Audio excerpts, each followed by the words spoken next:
Hello, Twitch. How we doing? Happy Friday. Now realizing that I told everyone it was Wednesday all day yesterday while it was Thursday. Because I was streaming my Wednesday stream on Thursday. But welcome in. Happy Friday. Hopefully everyone's enjoying the start to their weekends. I, as usual, is going to start off with my coffee. And then I'm actually started debating. Let me take another look at this. Yeah. We're going to do nachos tonight. Oh, that reminds me. I need to get something out of here. I need beef. I needs beef.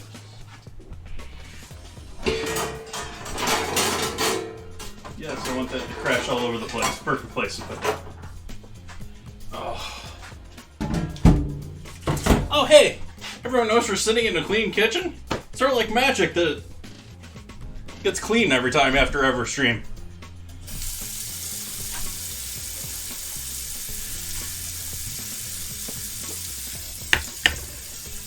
We got a pound of beef now in the sink now to defrost. Almost put my coffee in the freezer for some reason.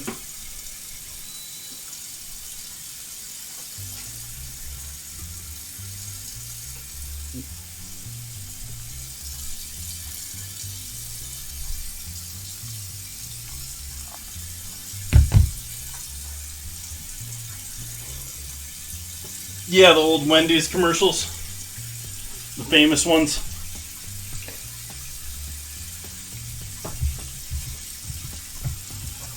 That old granny. Where's the beef?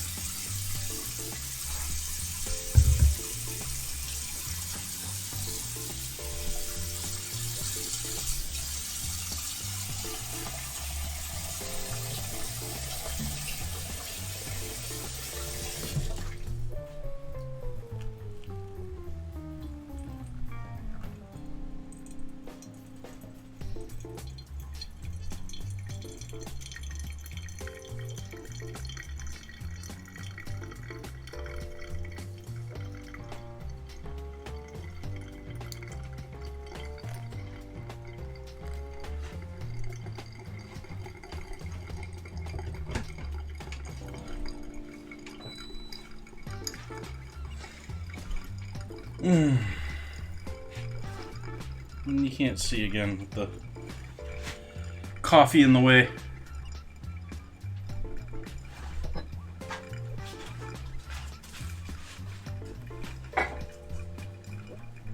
But I'm already sweating starting today's stream off because, yeah, this kitchen was a mess after dinner last night.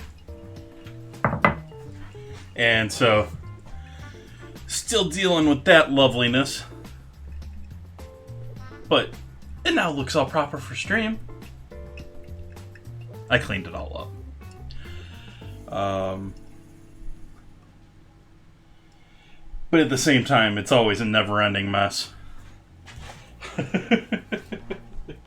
So we're doing nachos tonight.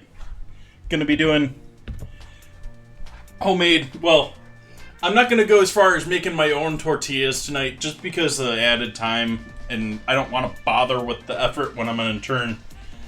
Just cut them and fry them. I've done that before. So tonight I'm just going to take pre-bought tortillas and do a fresh fry on them for making our tortilla chips.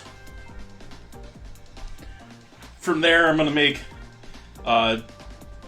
taco seasoned beef, do a little cheese sauce, we'll set up some salsa and guacamole. We'll see what all we can come up with tonight.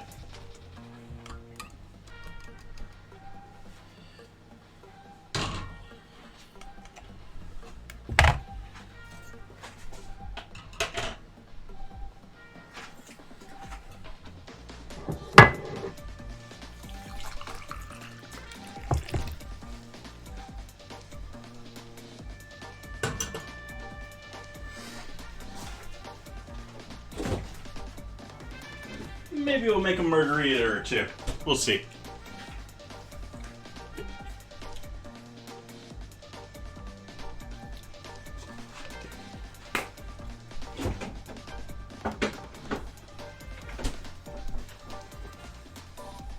Maybe we'll add some bacon. I have some leftover bacon. I didn't get into that today.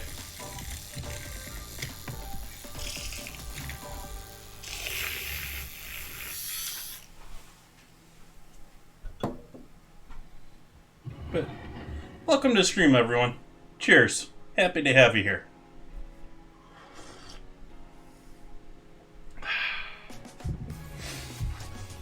Okay. So what are we starting with this project? I think I'm going to start with the,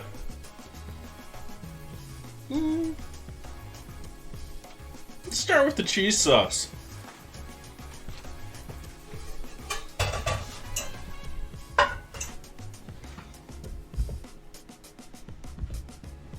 So we'll start by making a roux in our shiny metal pan there. Grab some AP flour. Some butter.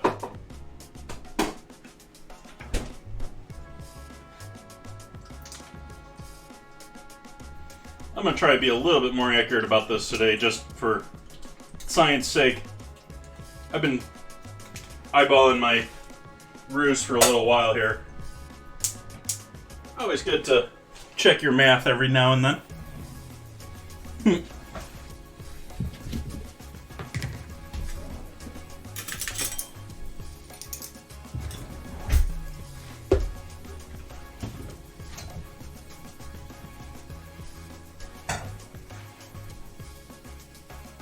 Turn this way down.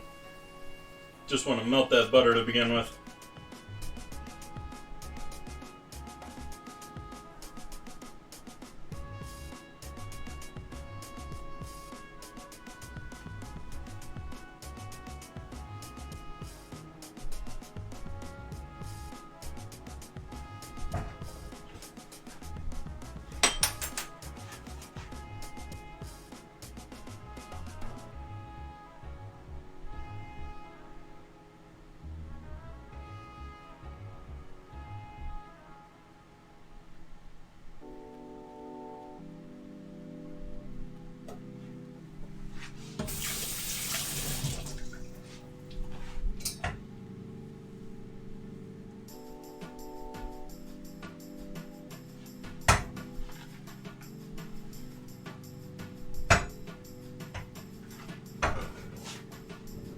Take that off the heat for the moment here while I grab a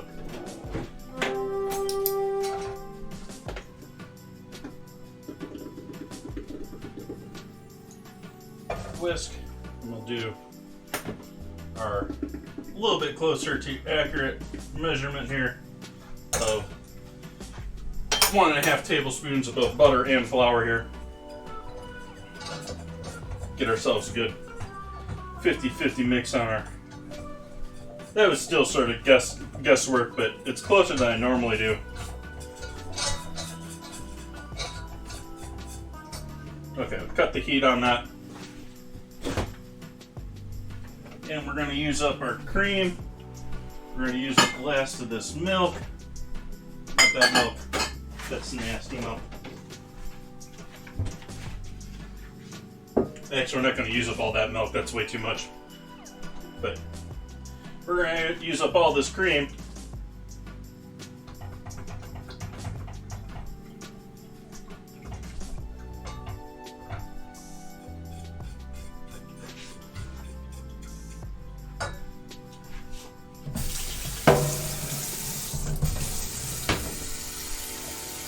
Turn the heat back on there.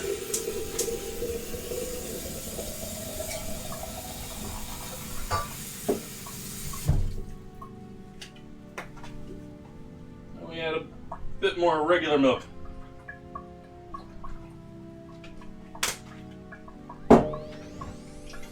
Ballpark of a cup each there.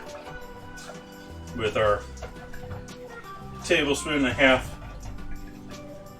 butter and flour roux. Or 3 tablespoon roux. I don't know.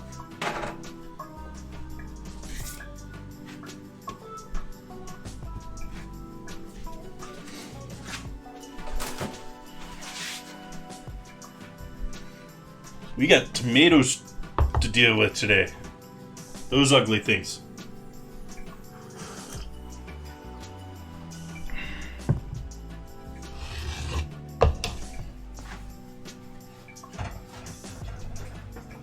I want you to heat some. Come on.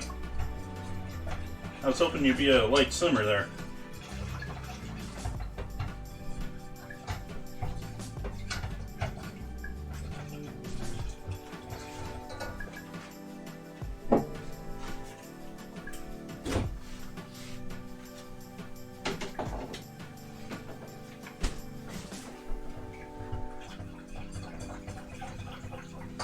No, well, that's coming back up to heat here. We have to figure out what all we're throwing in there. Or I was going to throw some of that junk cheese in there. Heck happened to my other cheeses, though?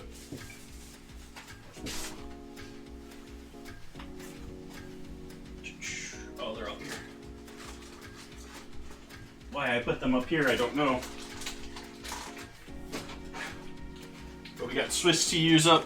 We got American to use up. We got some cheddar that we can throw in there if we're desperate.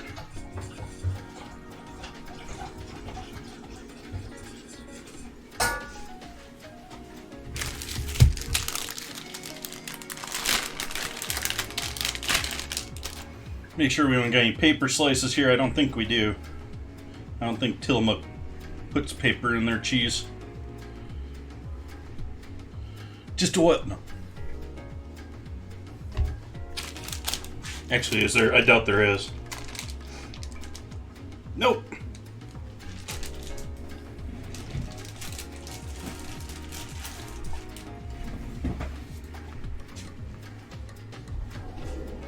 Might as well get the quick slice though. Just so that they're not all one giant hunk when we go to put them in.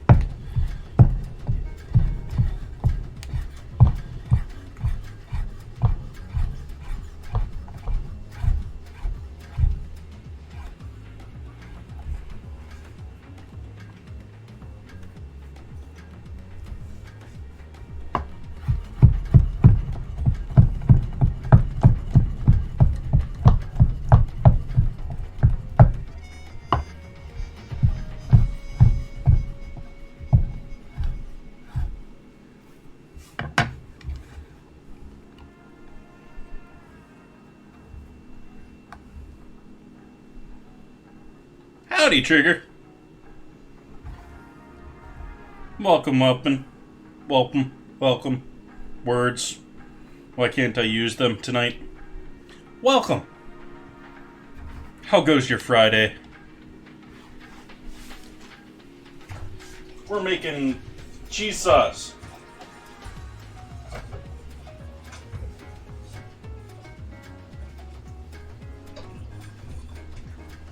Need to add some seasoning here.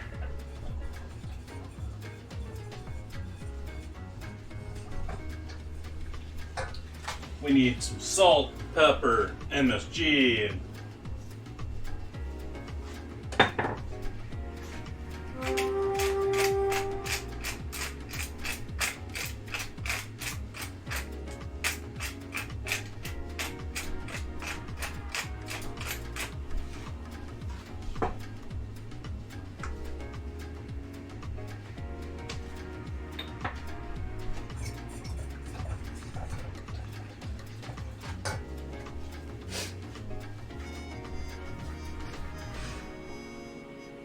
yep, it's essentially bechamel right now. Well, seasoned bechamel. It depends. Well, if you want to get classical with the definition bechamel, some people are going to say nutmeg. And I just don't think that's as versatile. So, yeah, it's a bechamel unless you want to get really, really, like snobby about it, I guess, is the word to say it.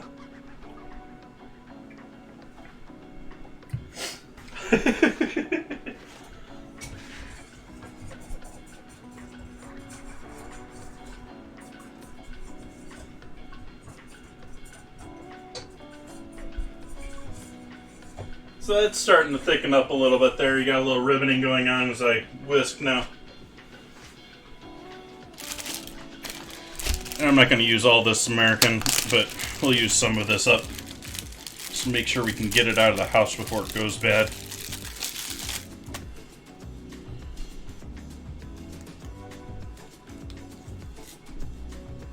I was going to take one more slice, so I'm going to take it anyways.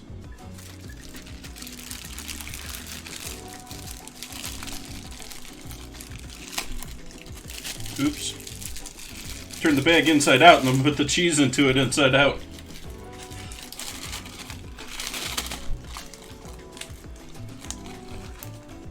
Doing pretty good tonight, Trigger.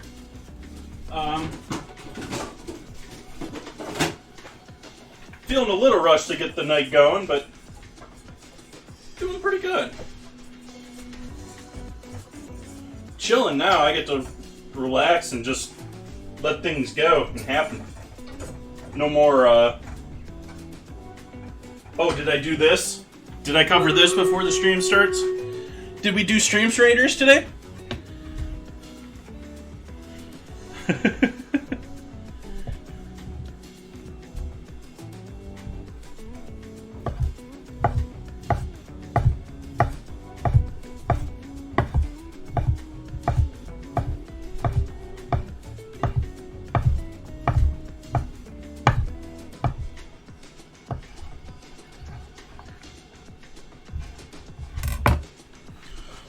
To battle.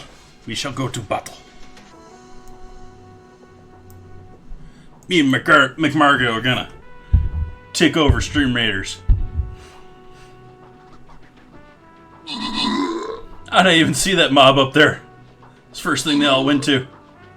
I guess those stones are mobs. I didn't realize they're NPCs. Huh. So now we have to kill all these, hoping that they're not full enemies.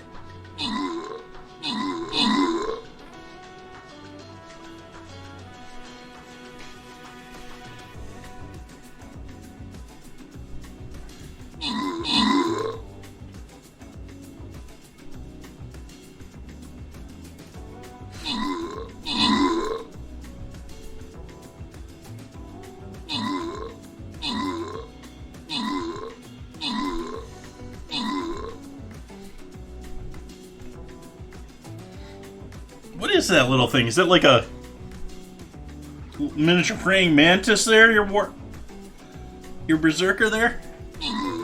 It's a cute little skin.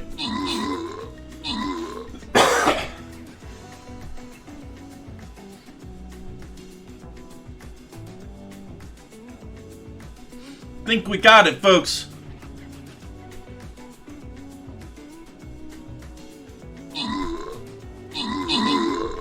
Woohoo! Victory. Hard-fought victory. McMargo picking up those rewards after doing all the killing and assisting. Continue on. See here, I gotta boost up these ones. Well, let's try our Barbarian for once and see how things go. Barbarian plus 30% bonus damage versus Armored. So, no real benefit to you guys being next to me, but... Hey Maz, welcome in. Happy Friday.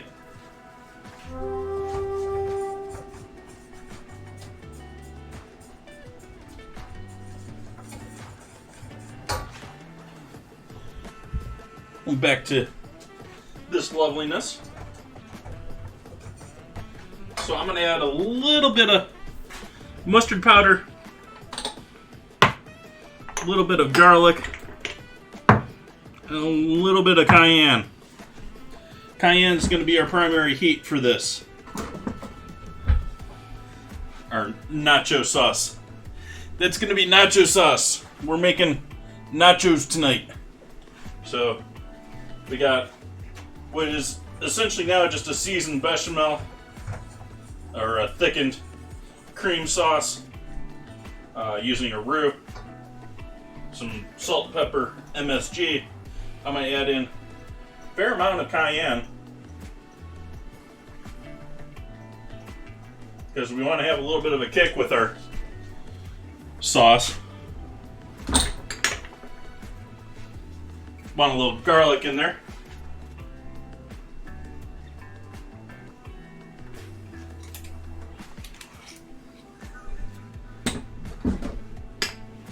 And then powdered mustard.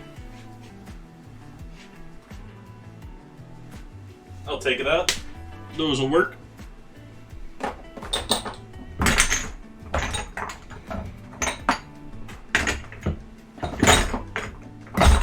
Close. This drawer is driving me nuts right now. What is that doing all the way over there?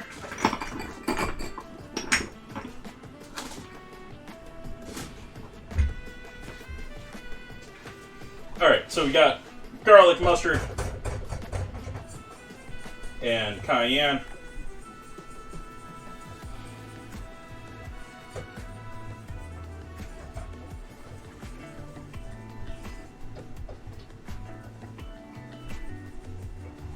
I actually think this needs a little bit more liquid to handle all that cheese I'm about to put in there. So I'm going to thin that out slightly.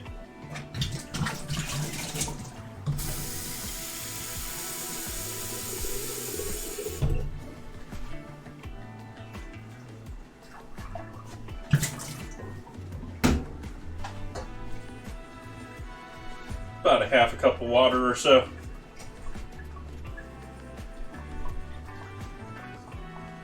As usual with the roux, I'm accounting for the fact that that's going to continue to thicken. We'll start adding our cheese in here.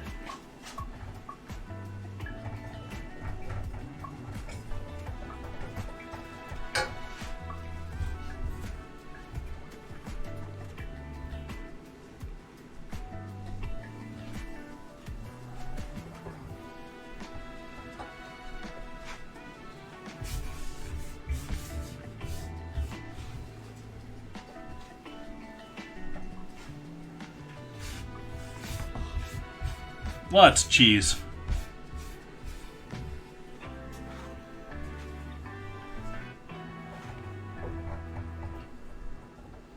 Adding a fair amount of oil there with that American cheese too, but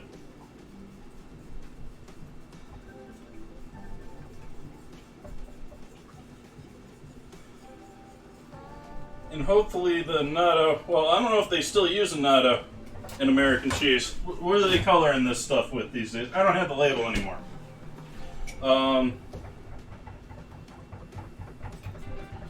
Hopefully they're, I don't know what they're using for coloring these days, but if they're using a natto, I was hoping it would hopefully carry over the rest of it. It's not looking like it's gonna yellow the rest of this very much.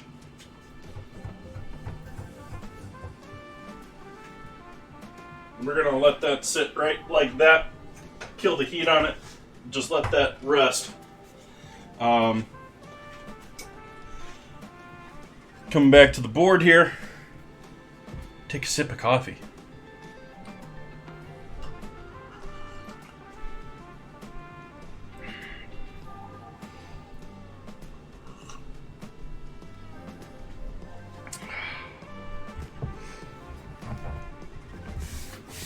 Let's make ourselves some salsa and guac.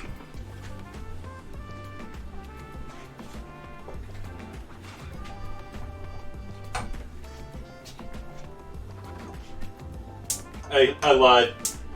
I had the small burner in back there, so we're gonna turn that on about as low as my smallest burner goes.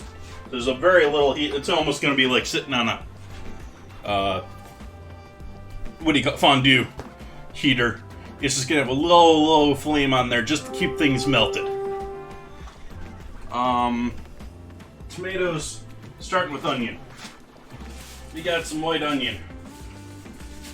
Some white onion. Sure tempted to use both of these.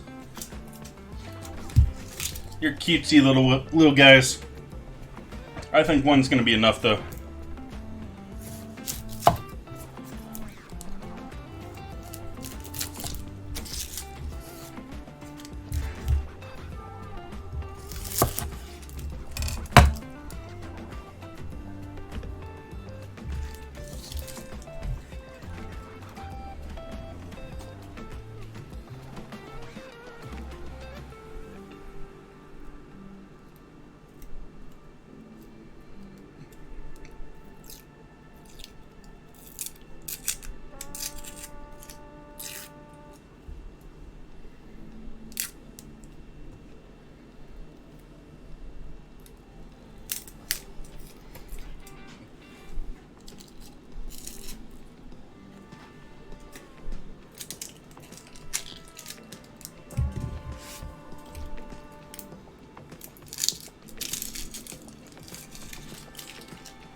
Using the wrong knife again.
That is one ripe looking tomato to me. Look at that gorgeousness. I guess it's a little shiny for you, but that is looking like a gorgeous tomato to me.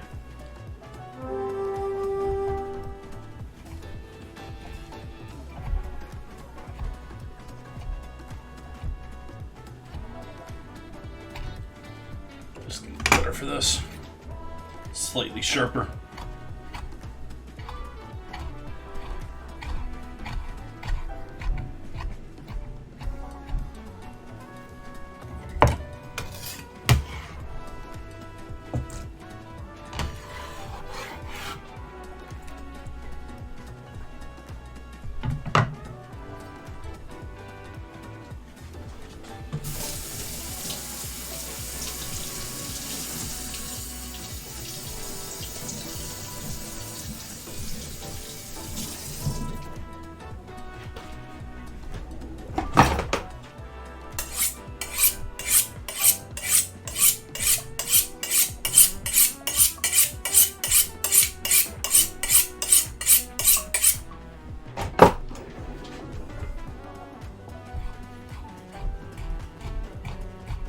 That's a little better.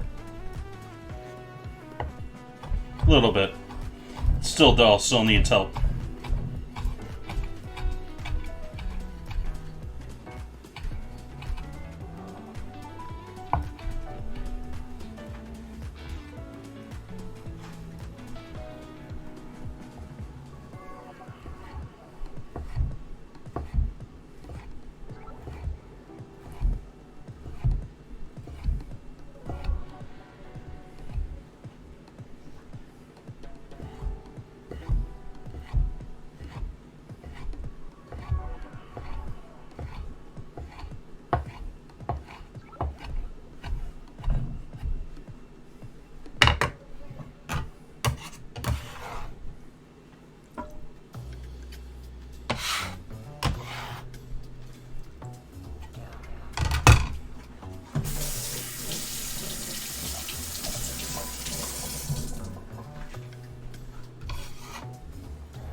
Hey, Vicariously.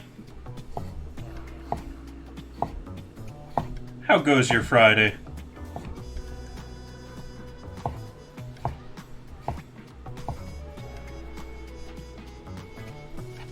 Stay in place.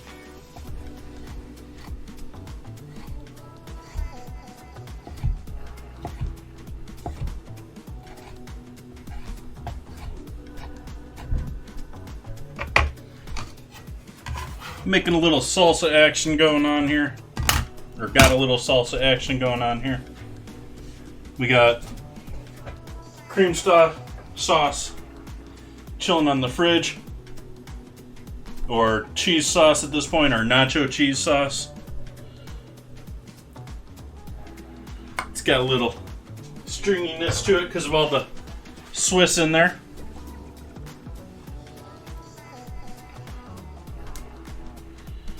But now it's tomato time.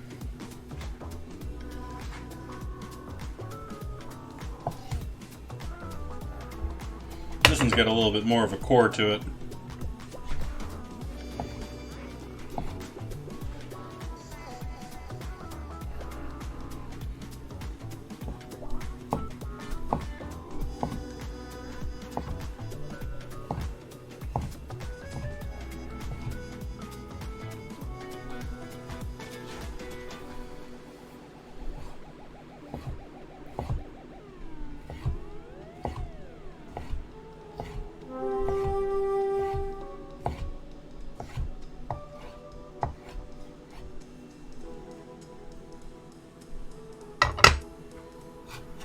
Ouch.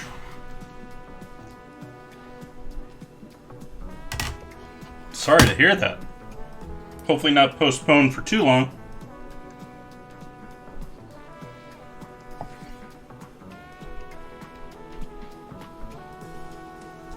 Especially as needed, if needed.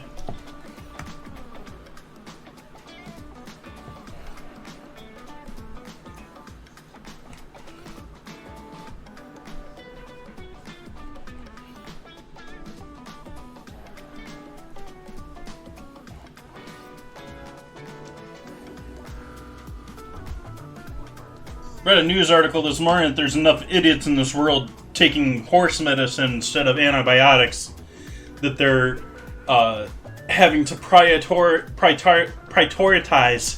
them over gunshot victims in Oklahoma. There's so many of them.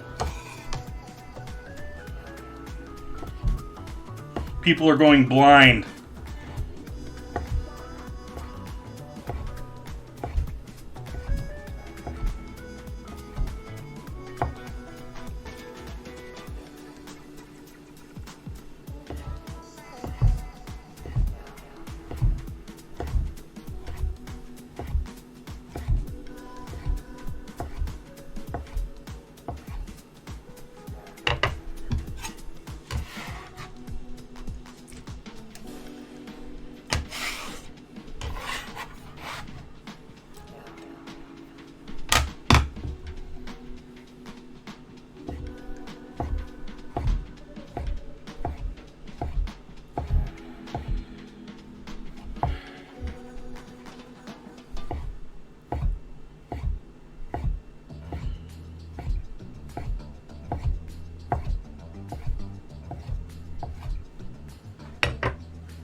I did not grow it. I wish I did. I had a great garden here the last, or a couple years in the past. Didn't have a garden at all this year. My neighbors have shared the property with another place. Neighbors have completely taken over that space, and it's not fun.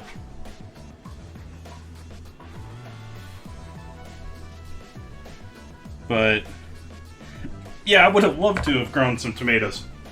And I had some beautiful. I had a nice, nearly. I would guess it was nearly a 2-pounder beefsteak. Beef master. Sort of like a beefsteak tomato, though.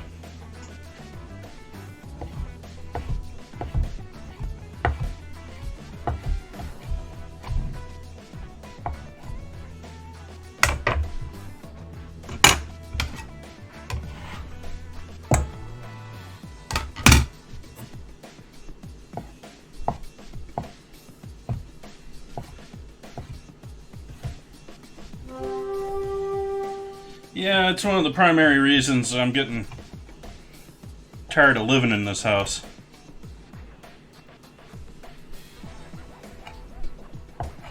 That, and I've lived here over a decade now, and so, I mean, it's all in the downhill. None of the stuff is nice anymore. It's all having to be maintained at this point. And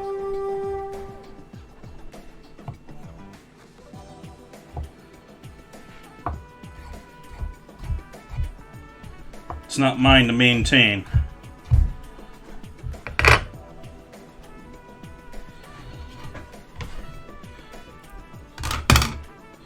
So we got the starts to our guac here, or our tomato salsa. Why did I leave the chef profession? I ran a small business here in Sonoma County for the last 5 years or so. Well, it's started about 8 years ago. It's been 3-4 years now since I shut it down. And the expenses of actually operating such a small business that I was trying to operate. I mean, I was looking to be just me and my trailer and 1-2 other employees. And the fees, the taxes, especially with a mobile food business, are just extremely out of line with reality. I couldn't hire people, and even if I could hire them, I was in a sort of situation where I'm a mobile business. Why don't you meet me where we set up? And so it's not like they're going to a set location or so I ended up shutting down that business, and while I greatly enjoyed it and I see opportunities for it to potentially expand in ways, it's not the way I wanted to run it. And so I've just been sort of sitting here stuck in my mind. I'd love to have a place of my own where I could have a little stand of my own, sort of a thing. I have no interest in running a big restaurant. I just not enough of a people person, to be honest about it. And that's what you really have to be in a large space like that. You have to constantly be working people. And it's just not what it's not what I enjoy cooking. And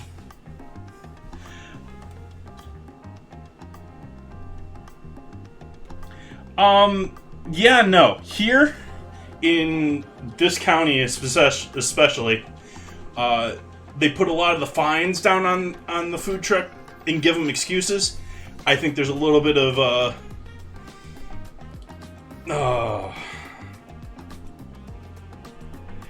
if you look at the demographic that typically runs trucks, I would say that there's a little bit of resistance towards wanting them in the county. And so they create all sorts of hoops that they have to jump through. But on top of that, I'm not even talking just your food permit, which the food permit for my mobile truck was as much, if not more, than your standard kitchen to begin with. But you have to have city business licenses for every city that you work in. So if you're working in more than one city, new business licenses. You need more than one county. You need more than one food business license. or permit. I at one time had permits for both Sonoma and Marin.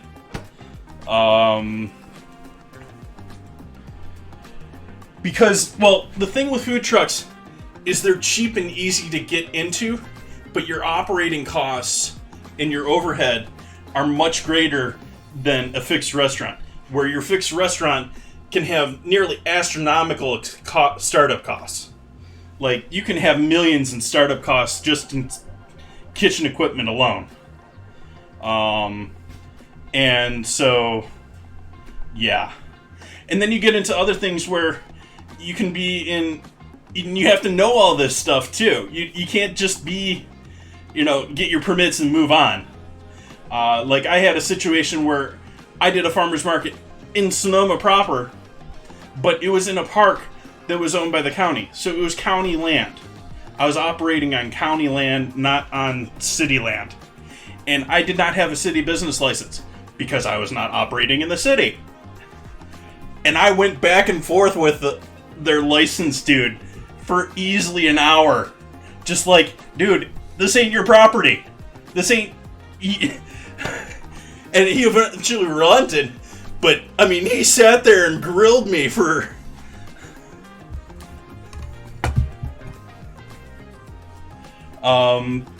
The state tax system is a mess. The franchise tax board is... I cannot think of... California DMV is a mess. California Franchise Tax Board makes the DMV look like the most organized, profitable business you've ever seen. The Franchise Tax Board in California is fucking ridiculous.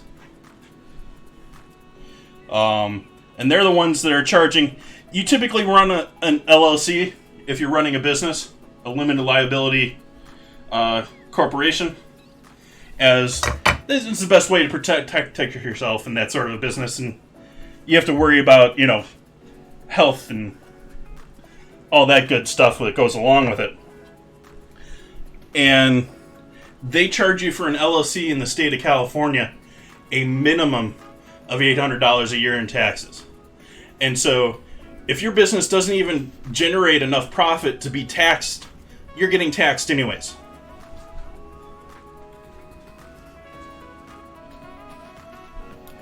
And then I ran into the issue with the Franchise Tax Board where they seem to just have stuff disappear, and when I go and show them proof, they're like, we don't believe you. Like, showing them cleared checks. Like, we don't believe you. What the hell am I supposed to do? And they're the state, so you're not able to take a lawyer against them.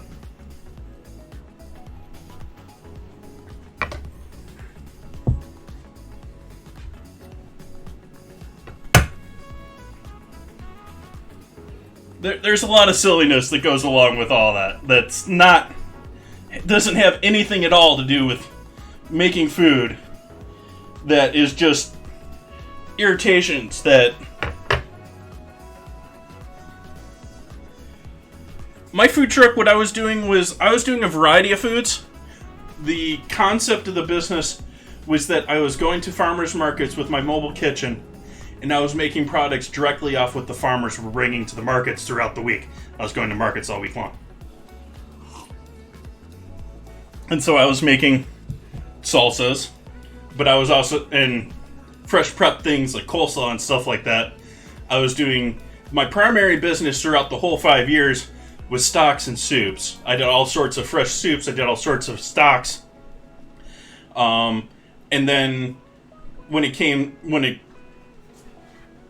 things were getting tighter and stuff, I started doing fresher, ready-to-eat foods. I started offering fresh coffee from local roasters.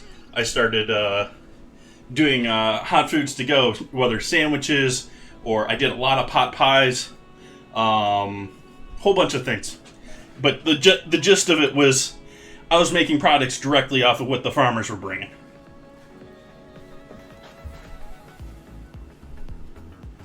Yep, Cooking Girl. I've done companies in other states too. This is not the first business I've set up, and in other states it was incredibly cheaper than this. But at the same time, you got to consider there's reasons why it's more expensive. And they're dealing with a lot more people here. And so, I mean, there's other benefits that I never really saw as a business person that I could have potentially gotten as a business. But, yeah.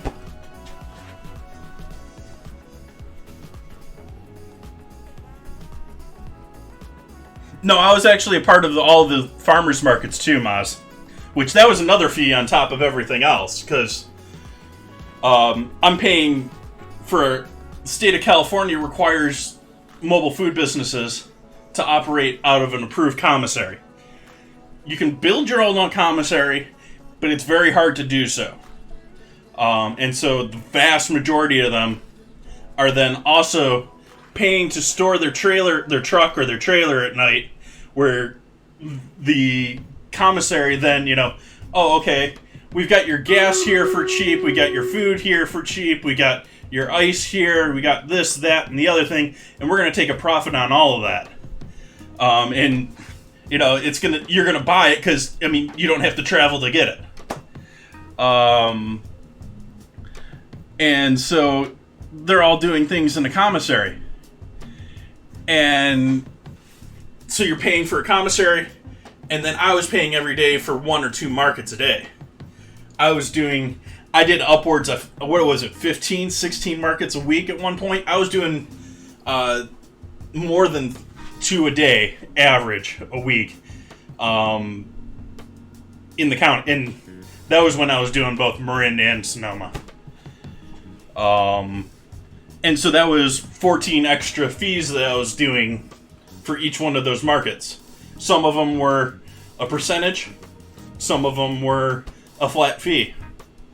So, and then we got into the very end of the last year of it. I got really political with it, and I was royally ticked off when they set it up so that the Ag Department of California oversees the farmers markets. And the Ag Department decided that, we have to raise fees, but instead of raising fees on all the farmers, we're going to charge everyone in farmers markets. Even those businesses that, like bread bakers and coffee people and food makers and prepared food, are going to pay money to the Ag Department when the Ag Department doesn't do shit for us. That was 5 years. I got into cutting these avocados before I finished this up. We got to split this into 2.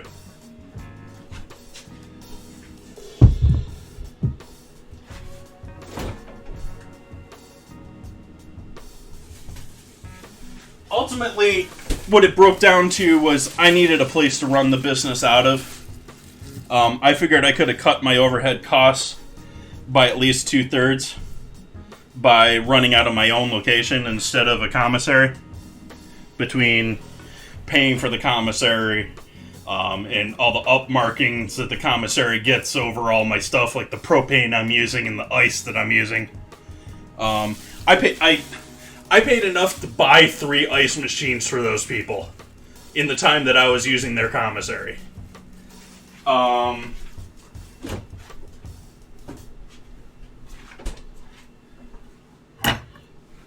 Yeah, it's... it wasn't a bad price. For ice, bagged ice, buying ice, I think I was paying... What was it? $7 for 20 pound for 50 pounds, which wasn't. It was like the cheapest I could find ice in the area, but still they're making money off of that.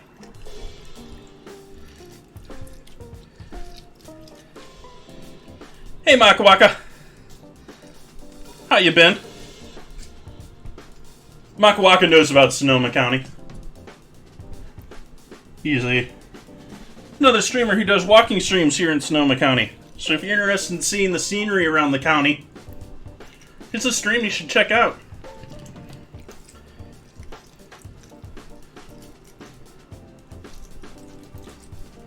Yeah, and the bags you find at the supermarkets, those are usually either 5 or 20-pound bags. So, I mean, I was buying 50 pounds. Like, you know, it's hard to pick up the amount of ice.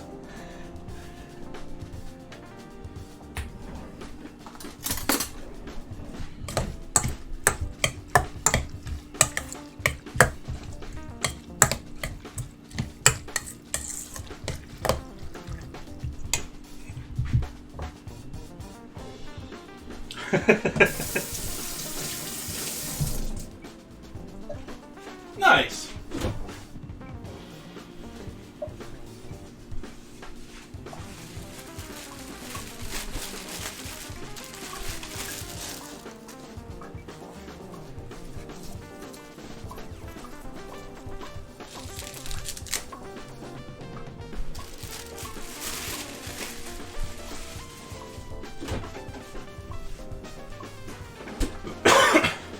So yeah, that's why I don't do my business anymore.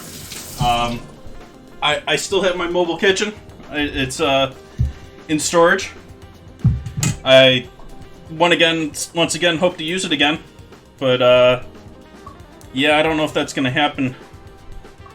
Well, I need to decide on that, to be honest.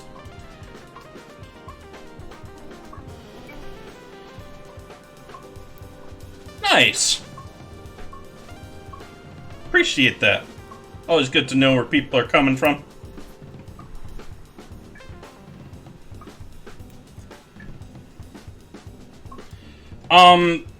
Couple of things, Maz. First thing, I've been living here over a decade. And I'm not really looking forward to having to figure out everything all over again. Whether that's insurance or, you know, everything along the line. That's another lovely thing to go along with business insurance. We won't even get into that.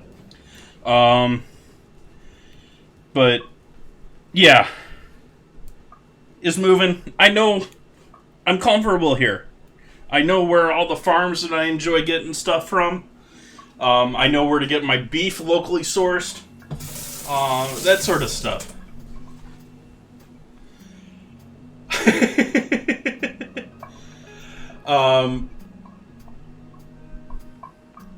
And so that's quite possible that I do that, Moss. But at the same time, I have no idea where. Like, do I want to deal with hurricanes? Or do I want to deal with forest fires? Or do I want to live in the middle of nowhere where there's no services?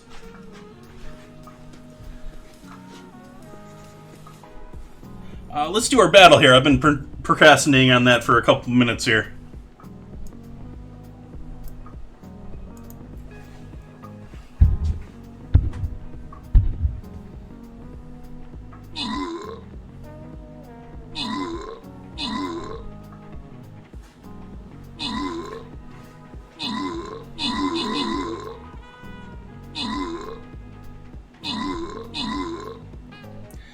And on top of it, also, I mean, victory.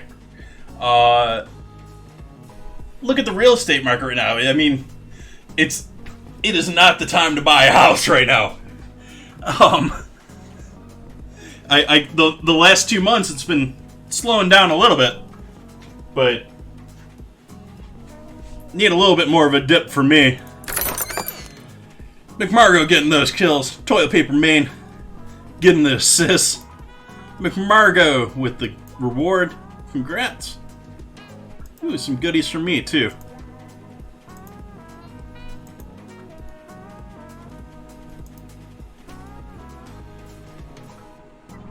Yup. And I've already lived in Southern California. That ain't happening again. I lived in LA for about 3 years before this. Woohoo!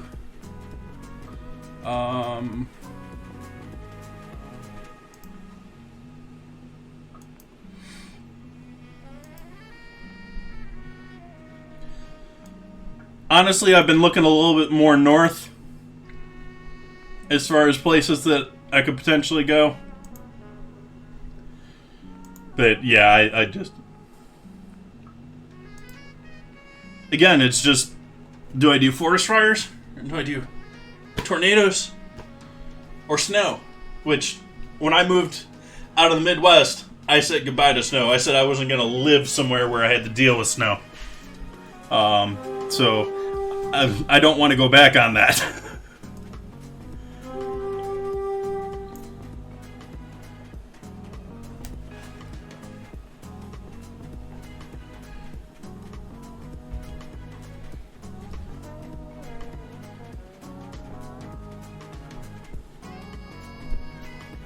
Yep. We're starting to get more... I don't know if we really want to blame it entirely on fracking, but we're getting more earthquakes in the eastern part of the U.S. too.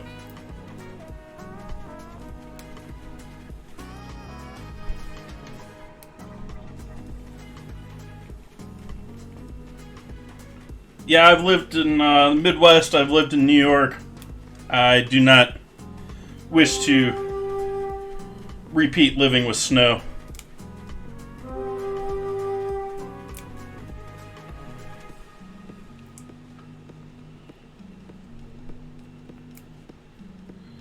Lived in Arizona for a bit. That's a bit warm for me. But it's looking more attractive, but I mean, yeah. I actually I did my college externship in Phoenix at the Biltmore. And so I spent the winter there where, it was December and 90 degrees and my apartment complex had the heat on.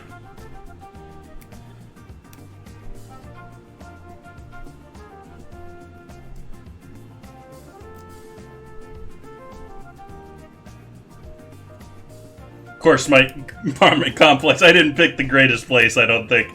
I was sort of pinched for... I mean, it wasn't a full 6-month lease, and yada yada yada, that made it a lot tougher to find a decent place. But the place I was staying at was one of those places that, the local news is like, well, they don't turn on their AC, and,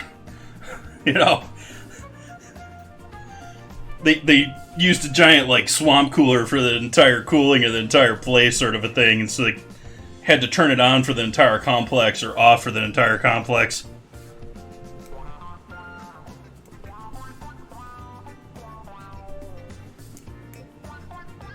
And you're getting into problems with, the other thing that I sort of hedge about with Arizona is one of those boom areas like Austin is right now.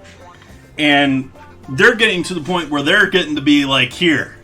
If you notice the problems they're having, they're starting to have the same population issues. They're having... Well, to begin with, mortgage rates in Austin are ridiculous. But, I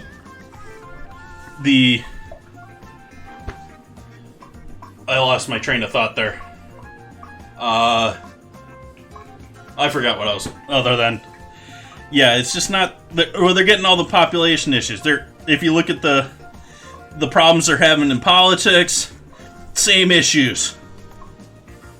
They're just next. And if you look at San Francisco, yeah, the same story that's played out in other places in the U.S. where industry moved in and is now moving away.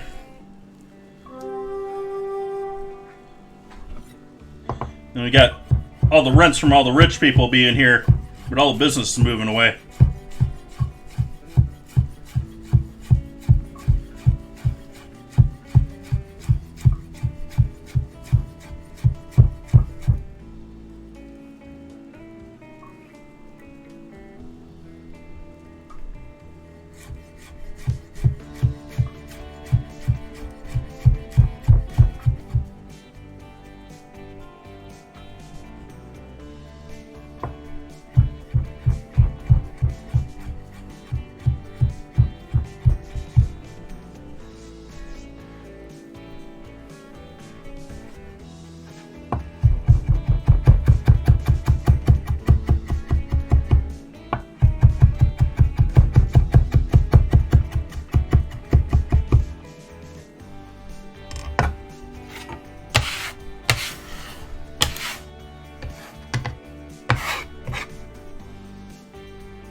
Hey, Penguin. Welcome in.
I need to finish the coffee here.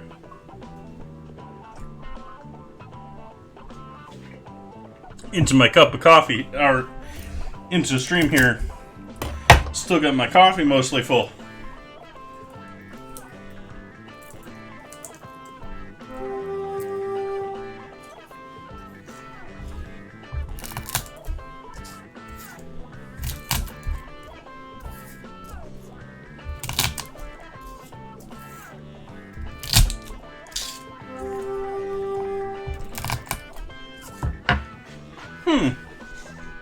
That's weird. Is that not running?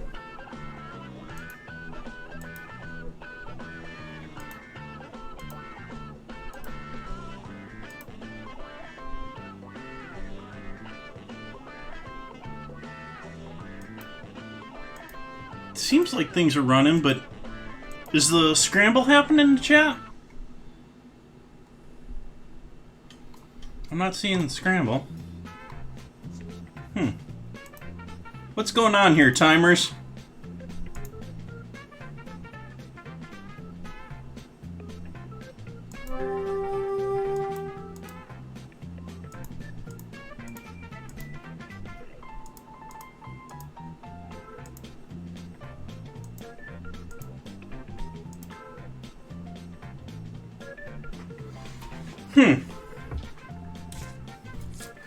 Maybe that'll fix it, hopefully. We'll see here in 6 minutes or so.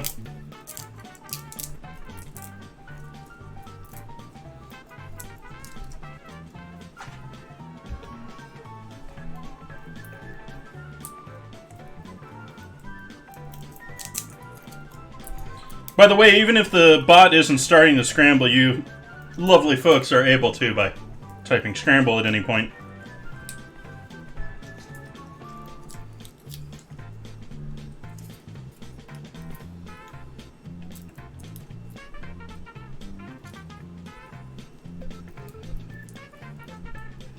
Just like dad jokes should always work. All that good stuff. Actually, I haven't tested to see if the overlays are working tonight. They should be. I haven't changed any since yesterday. There we go. There we got overlays. Penguin checking in. Saying hi to everyone.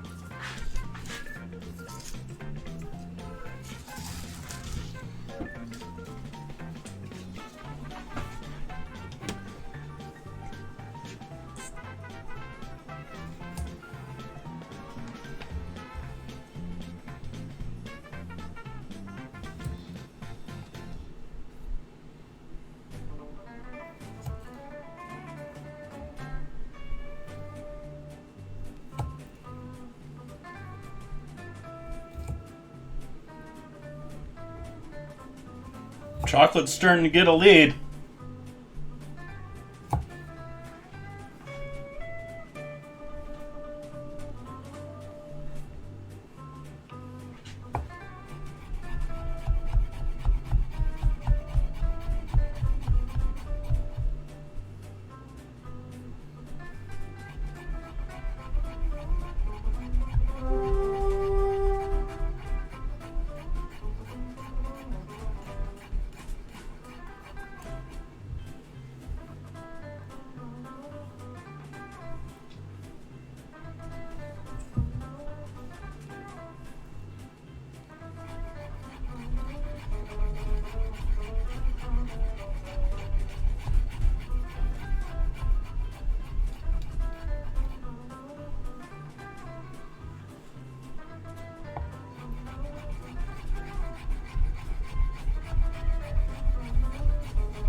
we got our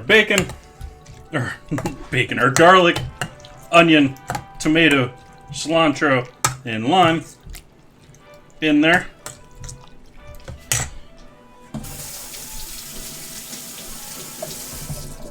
We're gonna cheat with our jalapeno tonight, because I'm gonna use the same jalapenos for all, and therefore I've gotten pickled jalapenos for the whole project.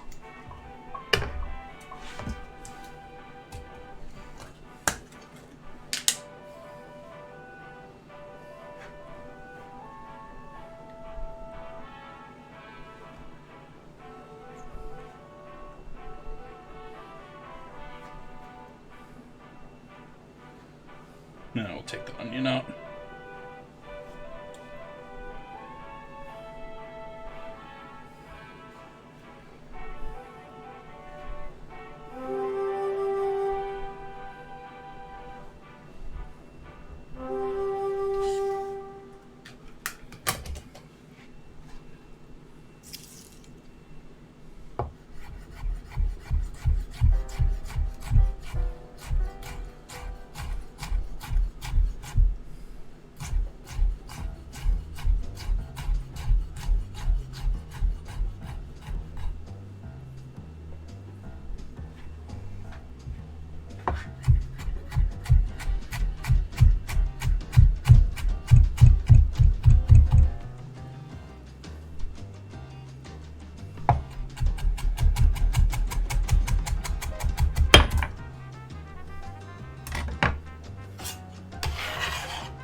So we got a little jalapeno in there now.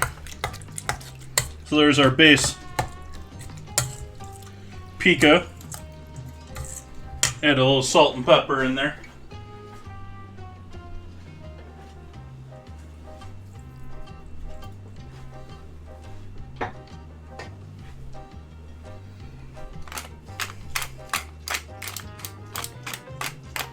And then, like I said before, you don't get the same flavor from fresh garlic as you do from dried or crystallized or anything along that line. Make sure we still got a flame back here. Make sure we still got cheese sauce back here. Yes, we still have a cheese sauce back here. That's still looking yummy. But let's add a little garlic powder to this party as well to go along with all that fresh garlic.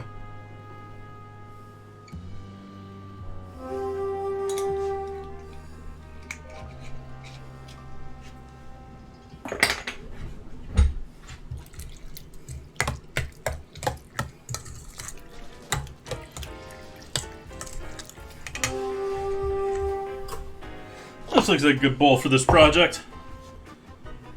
Oh no, this had all that tomato and stuff in it raw.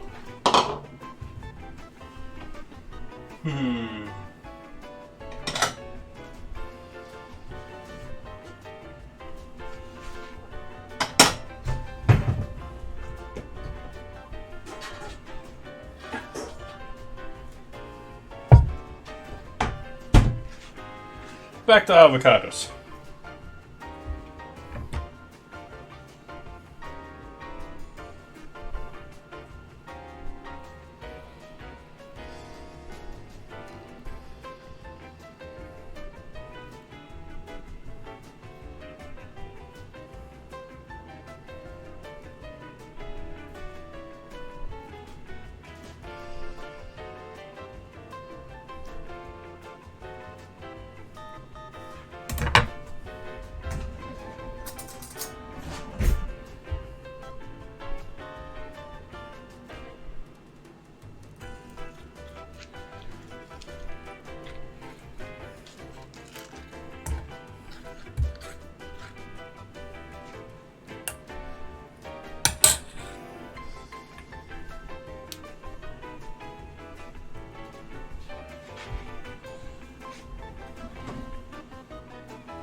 Next planned giveaway you can use all those sprinkles for will be at 1,000 followers.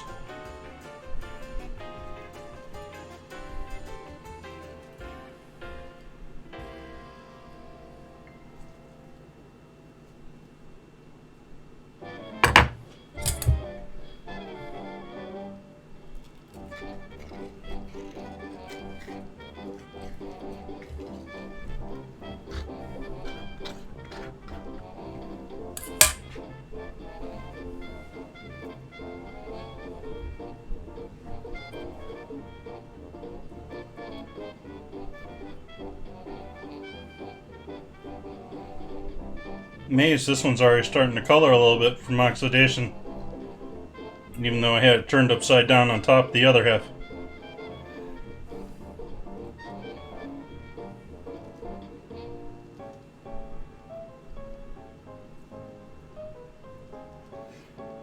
One of my local supermarkets here does fresh salsa and guacamole, but instead of being like the markets would, I don't like most packed guacamoles because they use so much acid to make sure that everything looks pretty and clean, pretty and bright and green. And I think that usually kills the overall flavor with how much acid they're adding. So the solution that this other supermarket that I go to, I say supermarket, it's more of a produce stand, overgrown produce stand. They make salsa and they make guacamole, and they put a layer of salsa over the top of the guacamole, so you can mix them together. You don't really care, but it keeps the acid layer up above, protecting the avocados from getting discolored.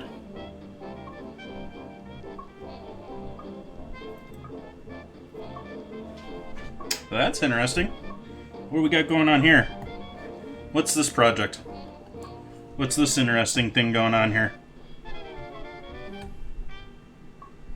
What do we got growing in here?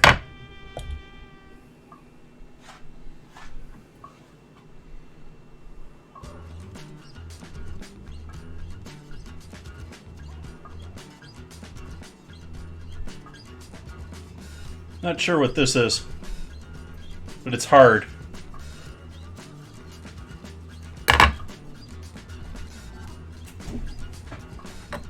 We'll cut out that little section that was probably damaged from. Need a little bit more off of there. There we go. We'll get rid of whatever that was crawling in there.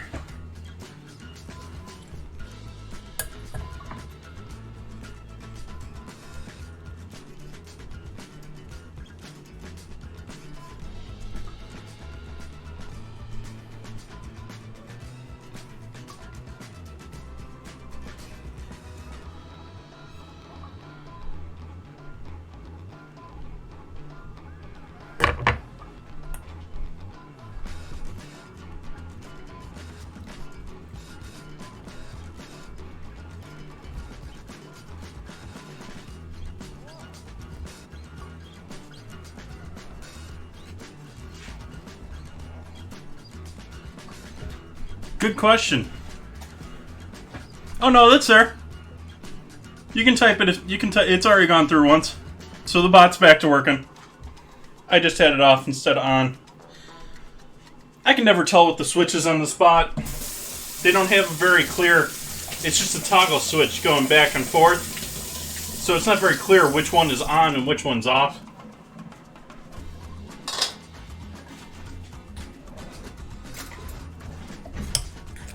And on top of it, it likes to be restarted in between streams, and I forgot to restart it. I just left it on from yesterday.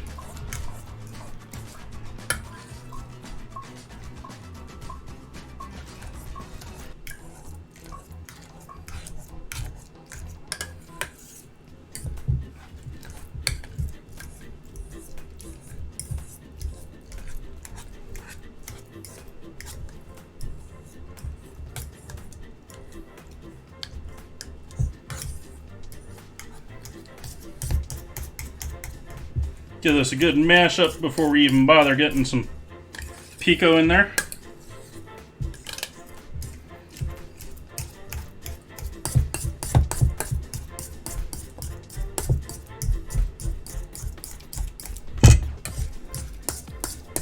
You can maybe use your potato masher here. I decided a fork was sufficient. Okay. Now we need to add some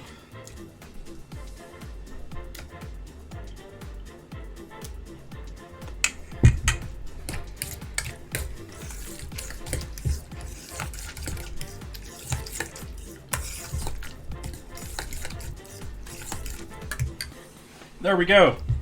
We got guac and salsa. Tempted to add a little bit more lime to the guac. Why don't we do one more lime and share it between the two?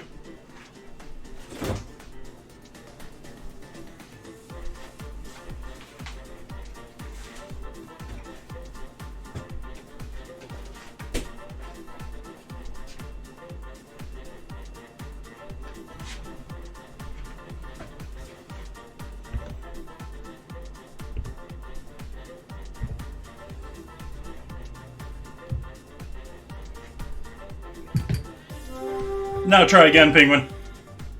You didn't have anyone join with you that time, so it didn't go off.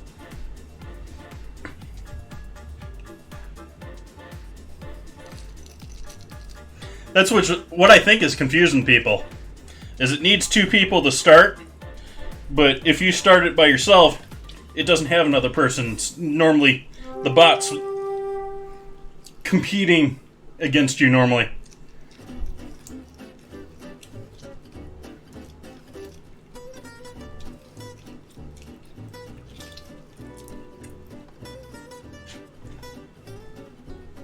So there's a little extra lime in our regular salsa.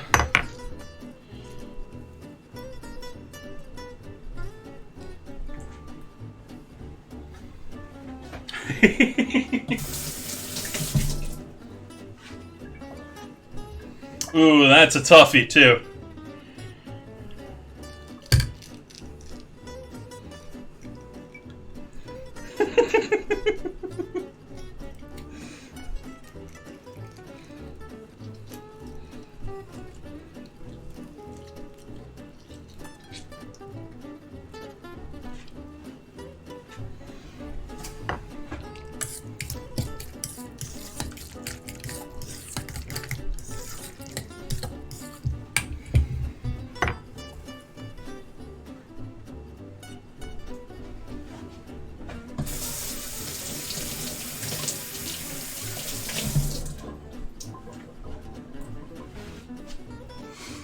Unenclosed. Welcome in, Falconhofer. I don't know if that's it. You gotta join in order to try it. Since you didn't join it, you didn't type exclamation scramble. I don't know if that's gonna work or not. But they are also all culinary terms. So my suspicion is that is a culinary term in a different language rather than unenclosed. Which, it could be unenclosed, and I've forgotten it, but I don't think I remember unenclosed in that list. And it's a list of like 1,600 words, so I could have easily forgotten it.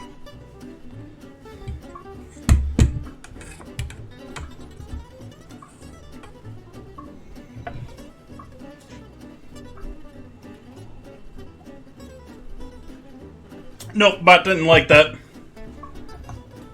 It's gotta be something else.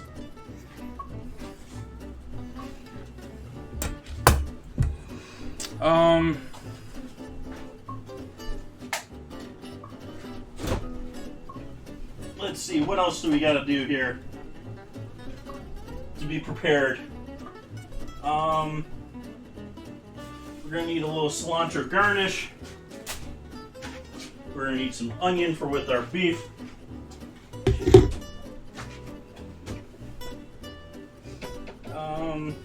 Use a little green onion for this project. And let's see.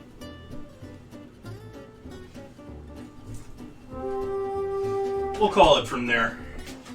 We'll see what we need after that. We got green onions. Some nice green onions, too.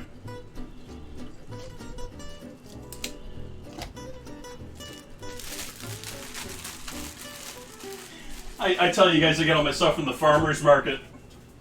And other than the tomatoes today, everything's been from the supermarket.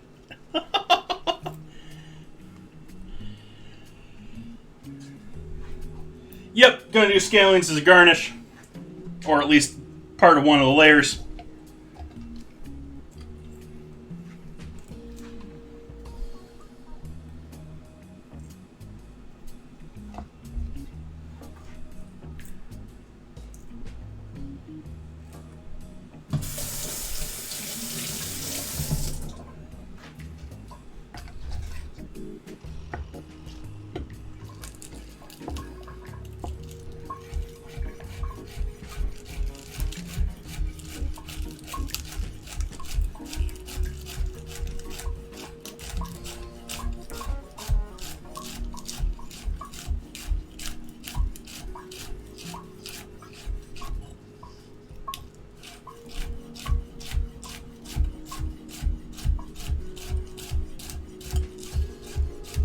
Getting a little finer as we get closer to the whites.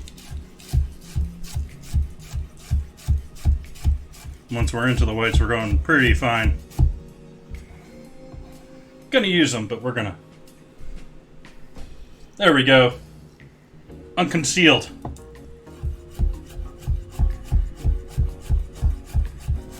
That wasn't very international, though, but... Ooh, battle. Time to do battle.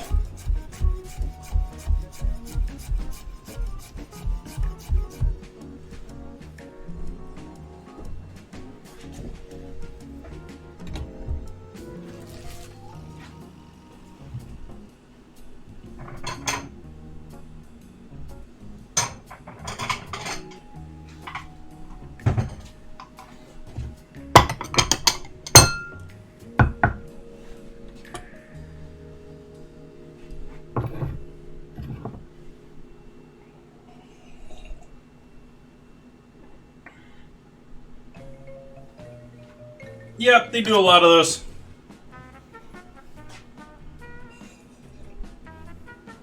I'm done with the last of that coffee.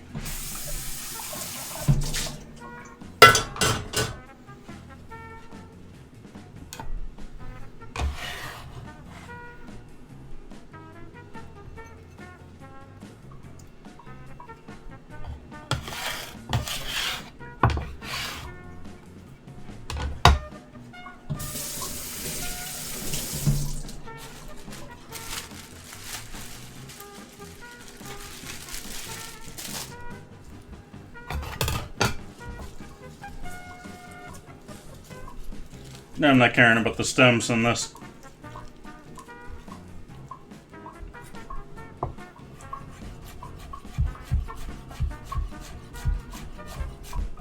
Also going a little bit thicker. We're still gonna cross cut it, but a little bit more of an actual leaf there.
Garlic went back in the bowl, didn't it?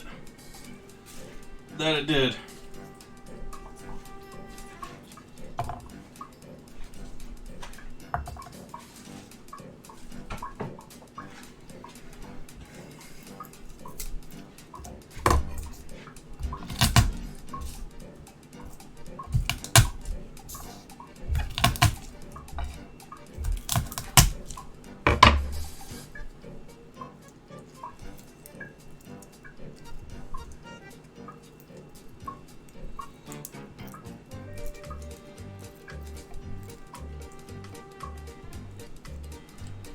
Why you gotta do that to me, Stream Raiders? Right in the middle of my stream. It is time to update. Now watch me have to do a real, like... Sometimes they do like a half update. It just has to reload. Let's see if I have to install... Yep. Have to reinstall the program now. Yay!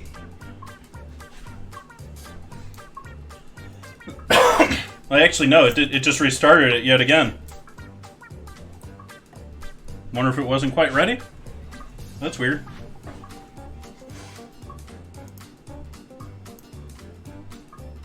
Alright, let's do our battle.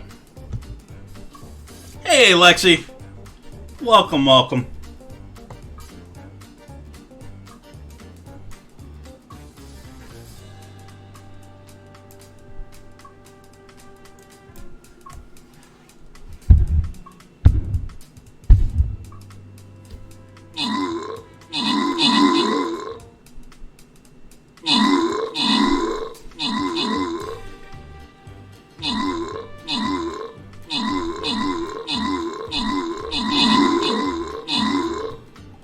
Quick victory. Victory.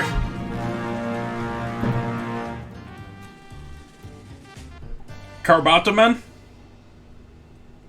and Toilet Paper Main getting the kills and assists. Got some creative names out there tonight. Dynamo helping out with or getting the rewards. You know, everyone else has been doing the work and walking away with the benefits there. Heading towards that gold chest. We like them gold chests. We got some help out there now, so I'm going to throw an archer out there just 'cause I need to level him up. And as always, spells will probably be near me. Hint, hint.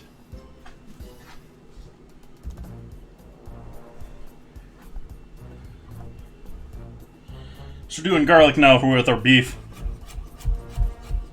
Going a little bit thicker, chunkier with this.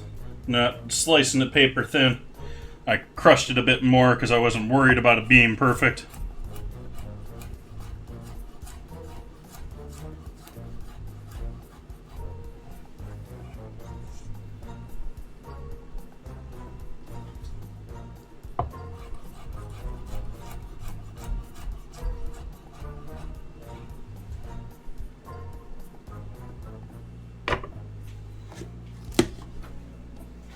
We'll get a saute pan going here for our beef. Or, I say saute pan, but cast iron pan. Get that warming up. Give our cheese sauce a stir. Make sure it stays all nice and gooey.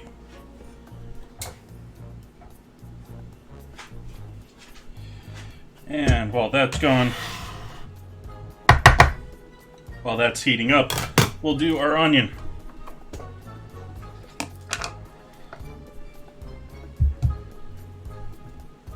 Oh, that one's a horrible joke. Oh. That concert may be only worth 45 cents too.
Got our pan heating up here. We need to close our door to make sure we don't get any smoke going.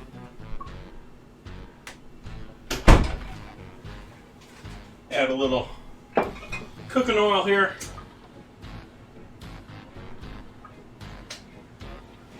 A little organic sunflower oil.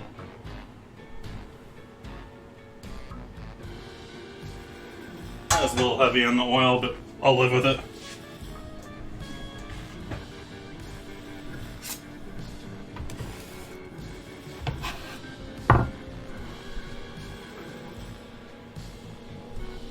Oh, hey, you might want to see that stove, wouldn't you? Let's do a little saute action here.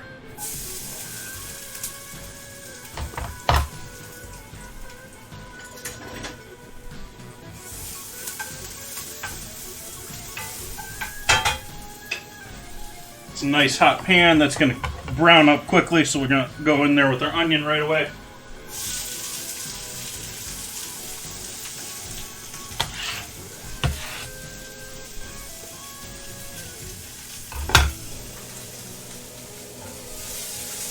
Move that garlic up off the bottom so you know it's stuck.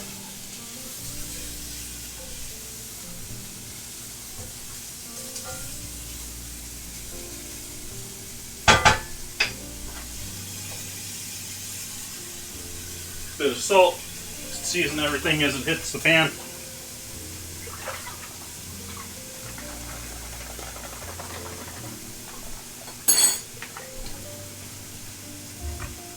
Get our beef out. This is part of my quarter steer, so it's the same packages that I've been using for everything else. But I am going to dry this out a bit.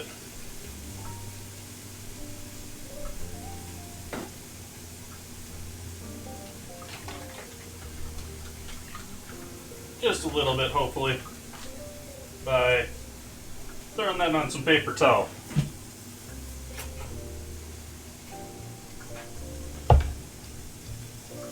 In a dirty bowl, so that we can blot away a little bit of that moisture on the beef itself.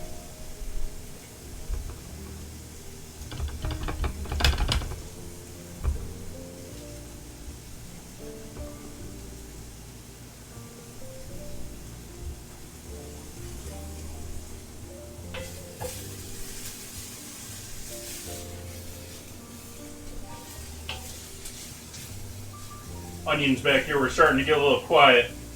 Means they needed a little attention.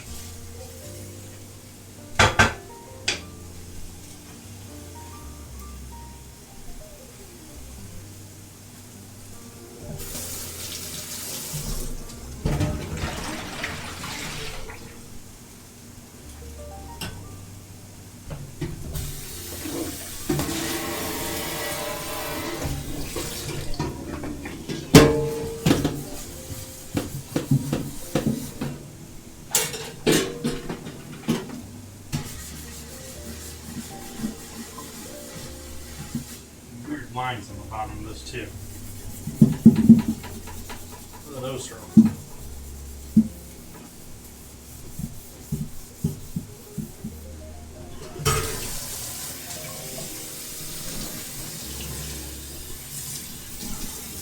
Yeah, typical life of a kitchen.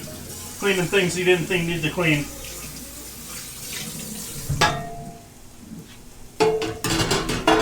And realizing you need to clean them even more.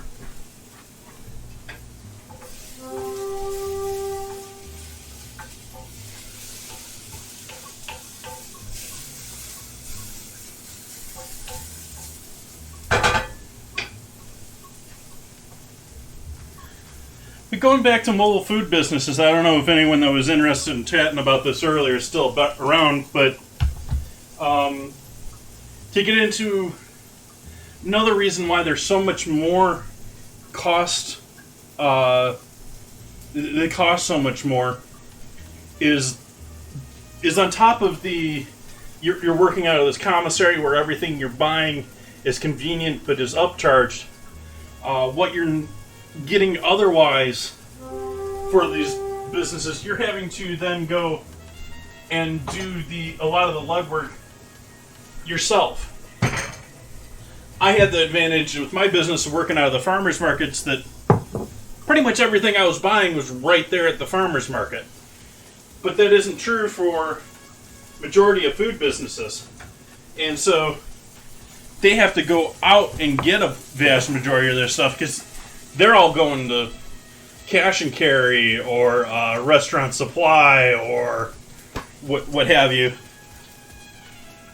And so they're having to do that trip rather than, oh, I've got an established location, so let's have Cisco, let's have all my laundry, let's have all that fun stuff. I'll just drop it off at my door every day. Instead, with a mobile business, you're going and picking all that stuff up, which, it doesn't seem that bad until you realize the time of having to do all that, and the gas money, and the yada yada yada.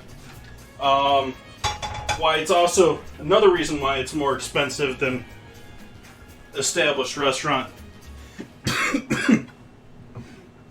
is actual storage space. So, like I was doing coffee, I was going through enough cups and lids where I probably could afford to have bought them by the pallet and go through them. It would have been 6 months to a year, but I would have gone through them, and it's not like it was going to go bad. But working out of a trailer, I can't store a pallet. I don't have any extra storage to put those extra boxes. And so then I'm stuck buying cups by the case and buying them at a higher rate because I have to buy in smaller quantities.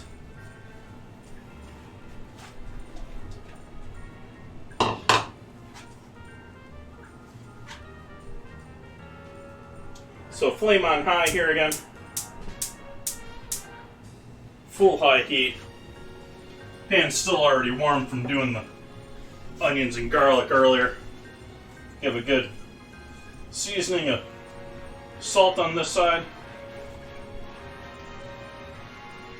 And let's do just a little oil, because I'm worried about a little bit of the sugar there from the onions.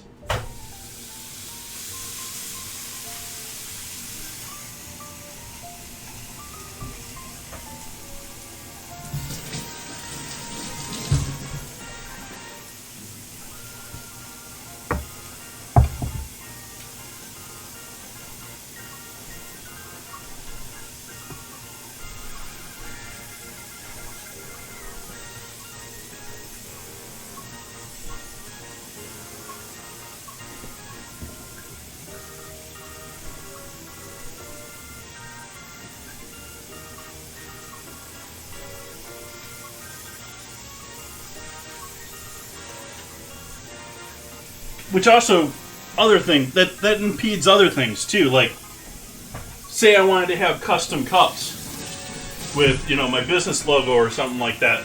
They're only going to do that if you're a pallet buyer or more.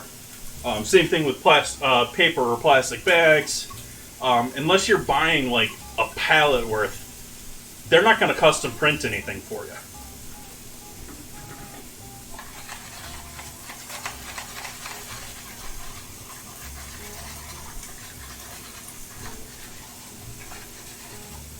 So really the only way that I see a mobile business being able to be as cheap or cheaper than an established one is a business where it is so successful that you can afford your own storage space with everything else.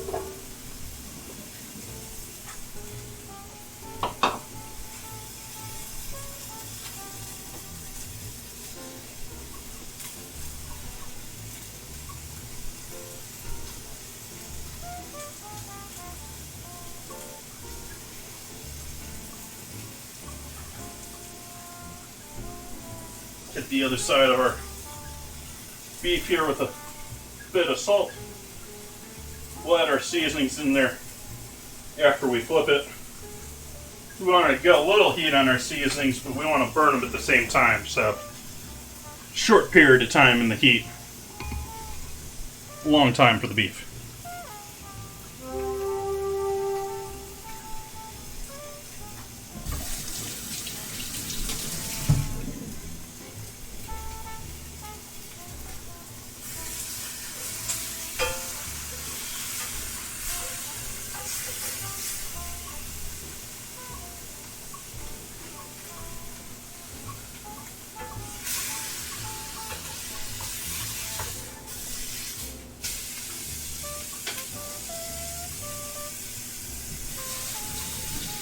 My watch is telling me it's time for me to stand up and do exercise.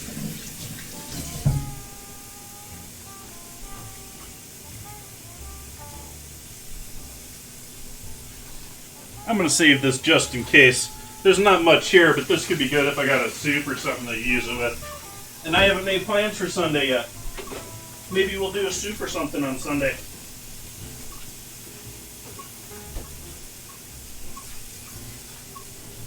I've got a whole day until then. I have to plan that. And yeah, I am still sort of enjoying not having a set schedule ahead of time. It's causing me to go to the store a bit more, so I do have to fix that. But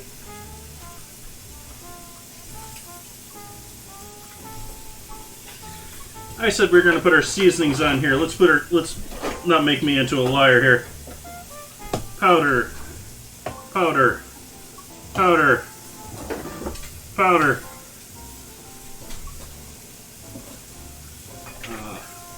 That. That. That. That.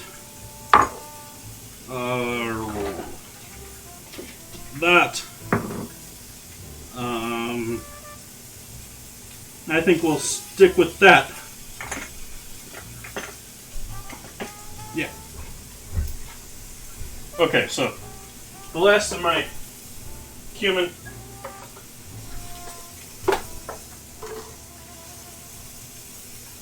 Why not? Last of my smoked paprika. That was maybe double what I normally put in there. Where is these?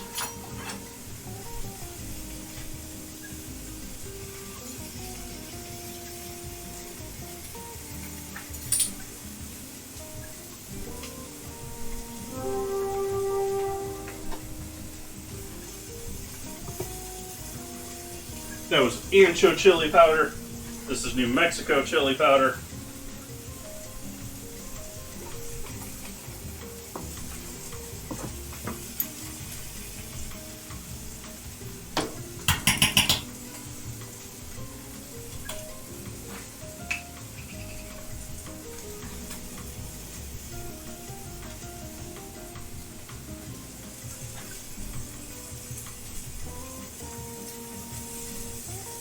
Ground coriander.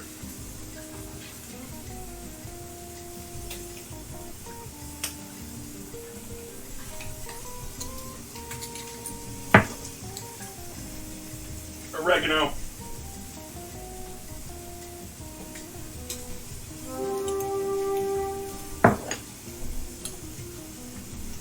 Cayenne.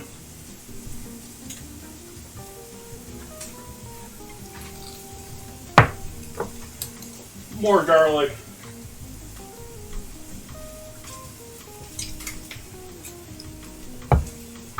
And onion. Ooh. So we'll then mix this all up.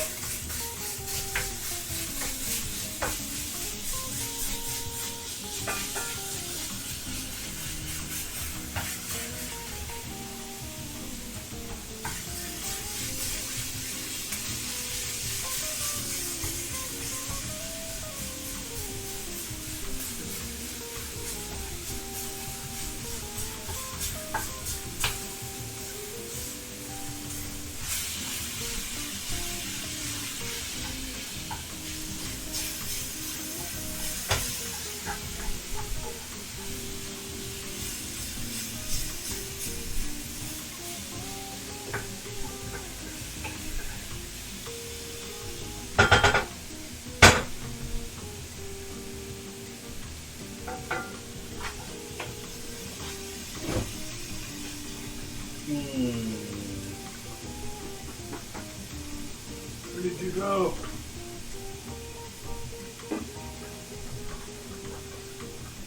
How did you get so hidden back here?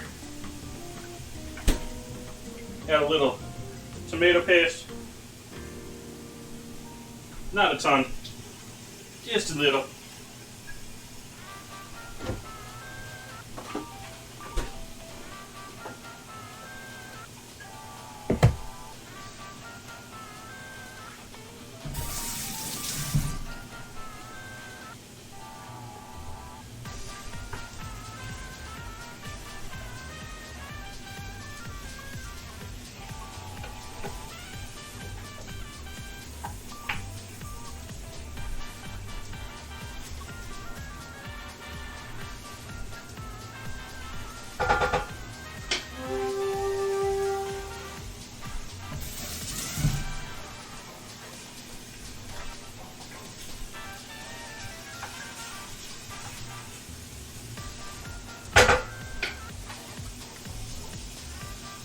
That still needed more salt after trying that. You cut the heat here. Add our veggies back in.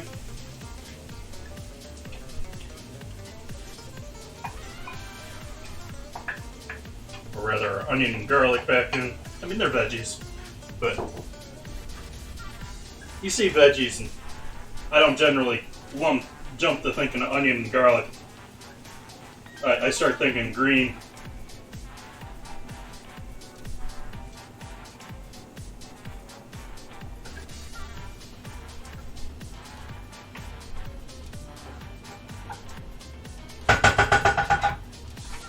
Okay, take the beef off of the flame, set that off to the side, and I think we're down to our last project here, which is frying tortillas.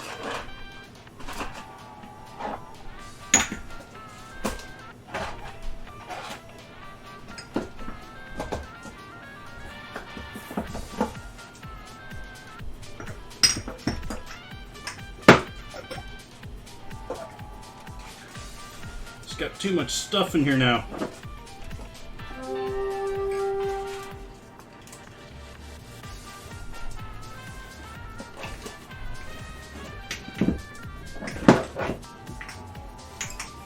You're supposed to be still. Anyways.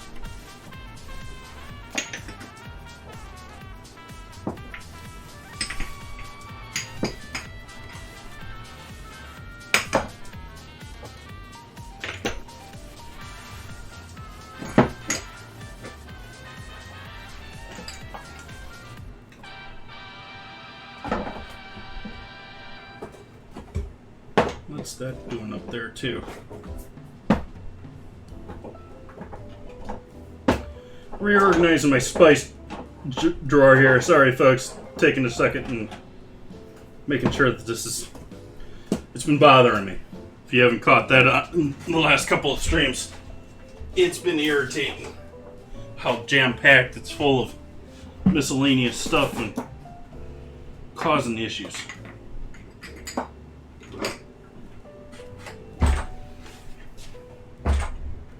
That still didn't close.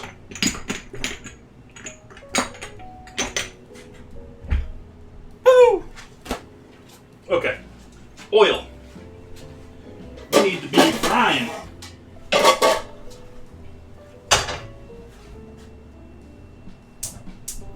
High heat.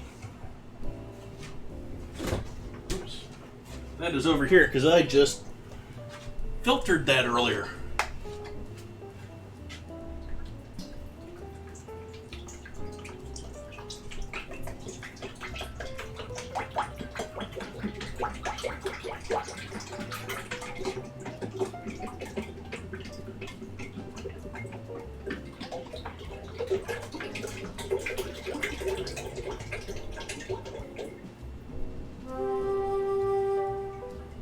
Throwing all the oil in there today.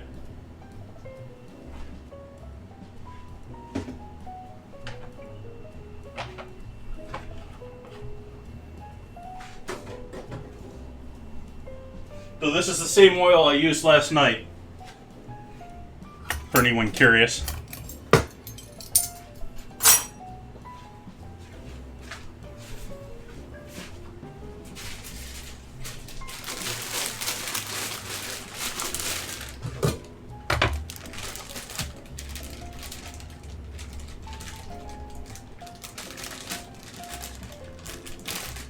Are you kidding me? Come on.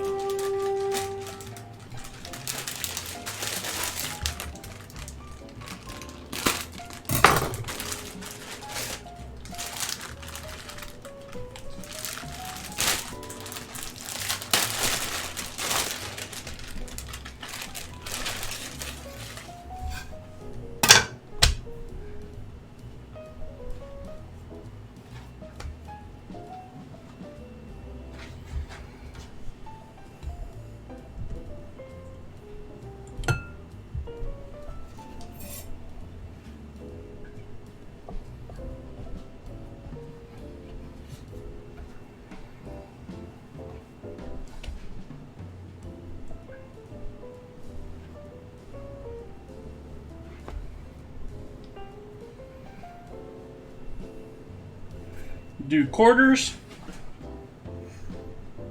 Turn that into... No, let's do this. Debating whether I wanted to cut that into 5 or 4 here. I wasn't very clear with what I was debating there, but wasn't sure how big of tortilla chips I wanted to make.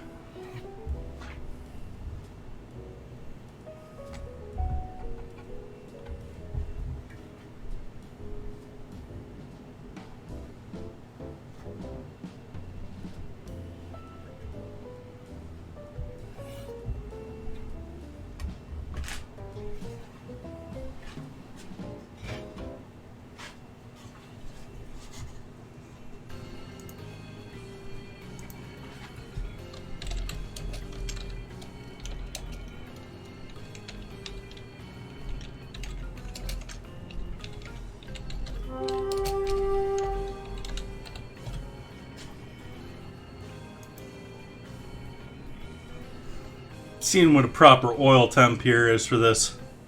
350. About what I expected. I'll trust them.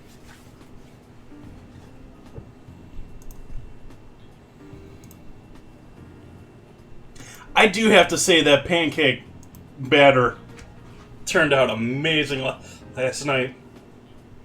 It like melded completely with that potato bread, and it just became this like giant pancake coating on the whole sandwich. It was probably the best Monte Cristo I've ever had.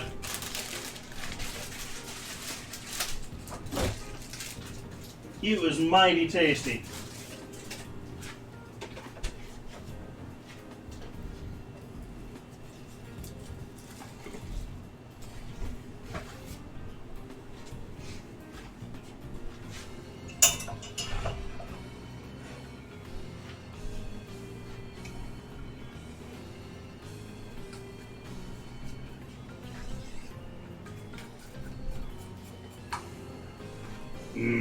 Cheese. So we're gonna use some big tortilla chips for our dinner tonight. And I'm doing a few more than I expect to need. I mean, I expect dinner to be like one of these stacks. But we've got some extra guac and salsa to go through here over the next couple of days. So I'm gonna take some of them, do my best to wrap them up tightly, make sure they don't get stale. These get stale really quick. If you've ever made tortilla chips at home, like next day you're going to notice a difference. And that's even if you've got them well tightly wrapped. If you got them well tightly wrapped, you can maybe make it out to 3 days. But I doubt you're going to make it to the 4th without it being stale city. Especially if you're reopening it. So if you're doing these and you're expecting it to last more than 1 day, I would definitely package some of them. If you're doing it for a couple of different, like if you got kids around or something like that, you're expecting a couple of people to go after it. I don't know, it costs prohibitive obviously, but you might actually want to put it in a couple of different bags. It'll make it a better final product.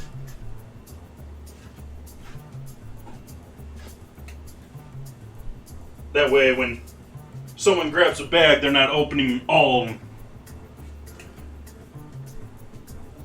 So we're about halfway there with heating our oil up. We got another battle in a minute here.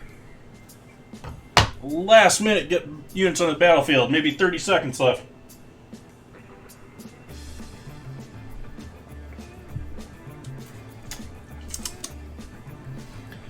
Okay. What am I doing chips in tonight?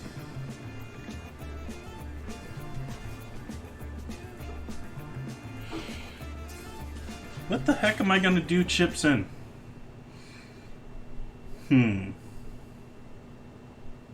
Oh, that would be a nice choice.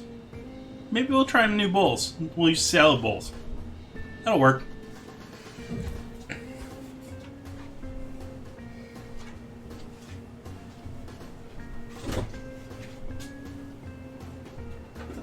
Might as well get these out so I don't forget them as far as toppings.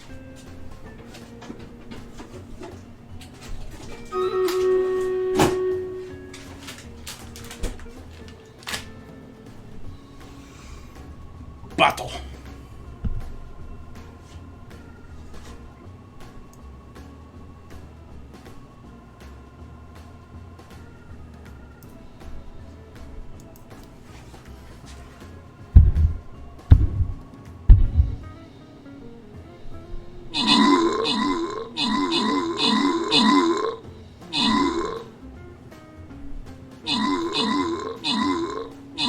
Toilet paper getting those early kills.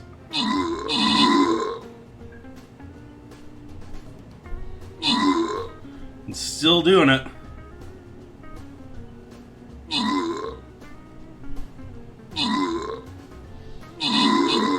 Uh-oh, they're gonna go after the archers before we get our tanks over there?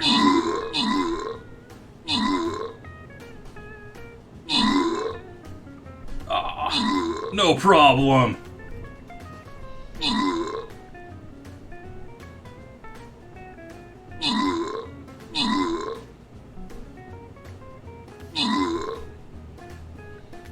No problem. We got this. Victory.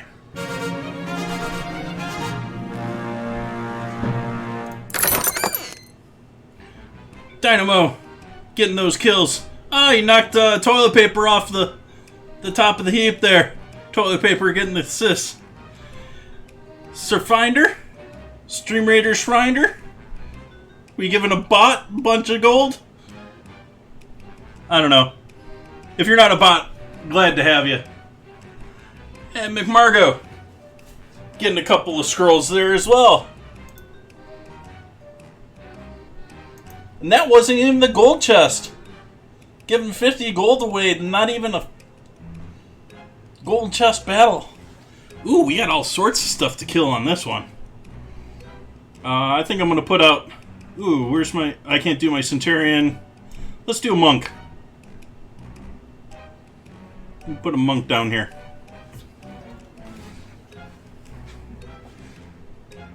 And we'll give that a shot in 30 minutes. Let's see if there's anything else here we got going. I think I looked at the rest of the stuff last go around. Yeah, we're all set with that. Okay. Back to Stream Raiders in 30 minutes. And we're waiting on the oil to heat up still. About 200 degrees there now.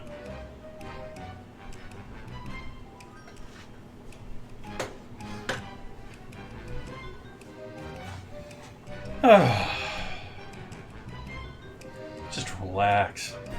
Don't even have to cook anymore. Just gotta fry things. Put it together.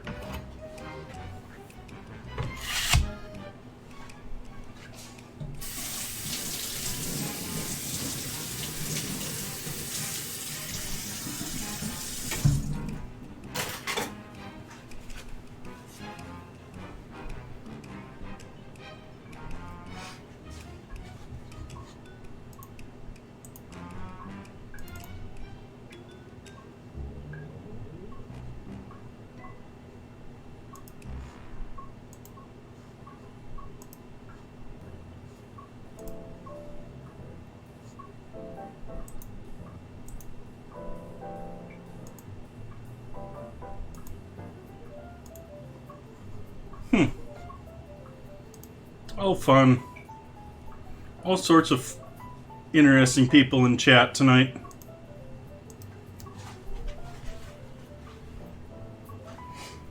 Remind everyone of our Discord ingredient challenge. We got our ingredient challenge going on this week until Monday. We've got Luxardo cherries and dried shiitake mushrooms this week. Looking like cherries has got the early lead. We'll see. This is need more votes in here. And as always, there's the ingredient suggestions channel where you can make your own suggestions and vote for them too.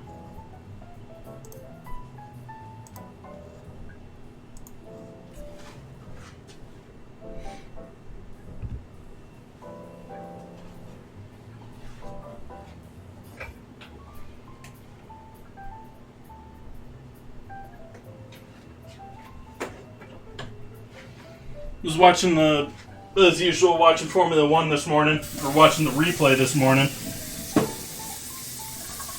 The first and second practices of Belgian Grand Prix. Looking like Mercedes engine's having some issues. They may not like the... I was sort of speculating that they may not like the, how much of a curve they've got on those new turns and Belgium, and maybe throwing them for a loop. I don't know.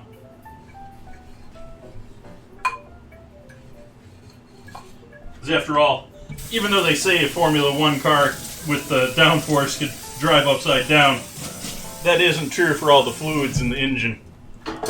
And I'm wondering if that, even that slight incline they have from those is enough to mess up their engines, because they're designed to run as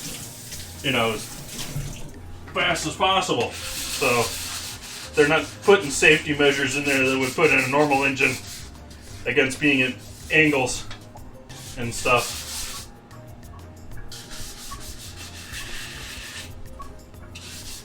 But in sort of Max's home race, he's probably got this one in the bag. A little early to say for sure, though, but that's my initial guess. And sorry to see Kimmy go.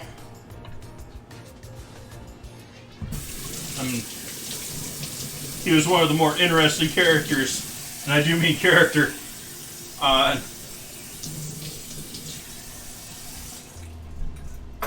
the racetrack. Yeah. I mean, some of his famous exploits in the past were, get DNF'd in Monaco and skip the pit lane, just go straight to the boat and drink.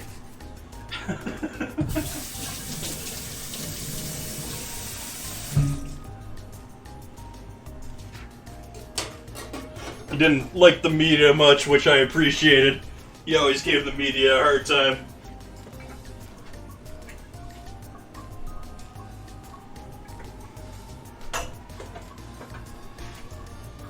I mean, Vettel's response that everyone's shown on was, what are you gonna miss about Kimmy?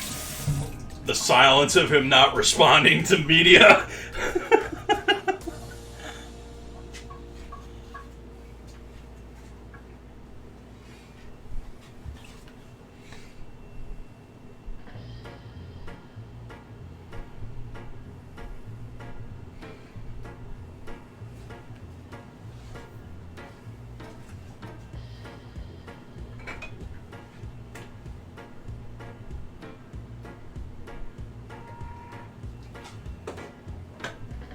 Interesting. I wonder if I can... Well, if they're already that, I don't know if... Interesting. All sorts of interesting people in chat tonight.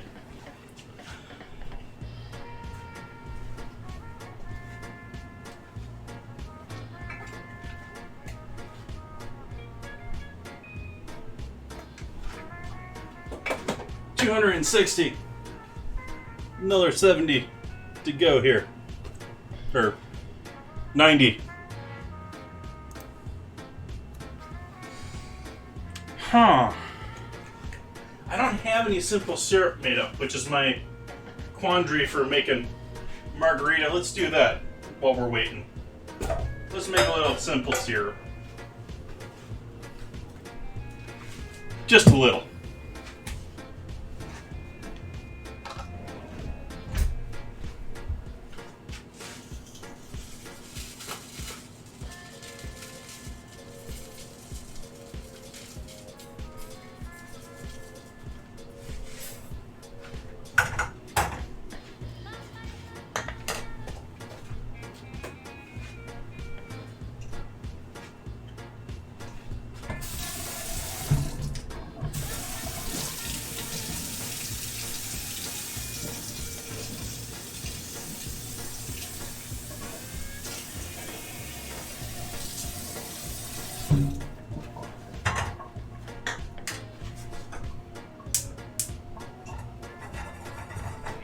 That'll boil up right quick.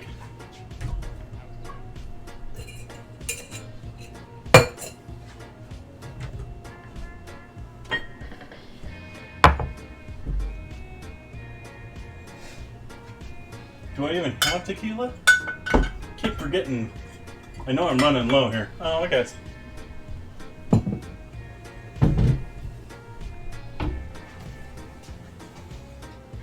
For a guy that doesn't drink tequila, I bought this bottle for streaming. So I bought this bottle within the last 2 years. Doing pretty good.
Forgot to do this first.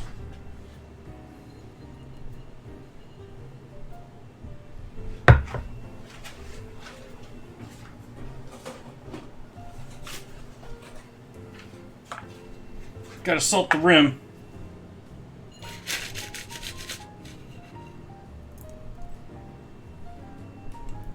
Rather heavy on the salt there tonight, but it'll do.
Over poured a little bit there in the tequila.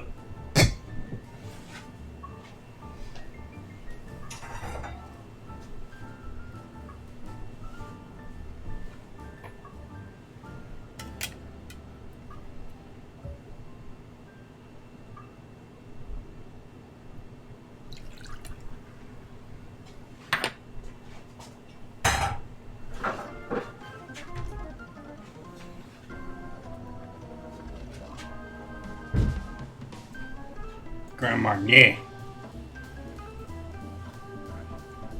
If it wants to open. Wow.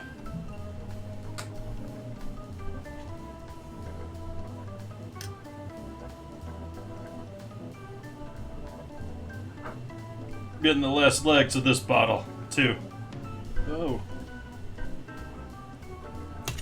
That's all she wrote for this bottle.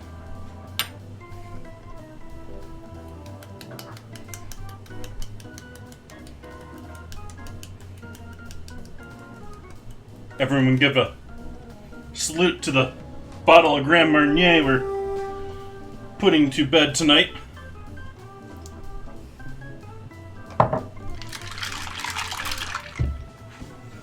Let's give it a full shake like last night. That was fun. That was good camera.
Grab ourselves a little photo.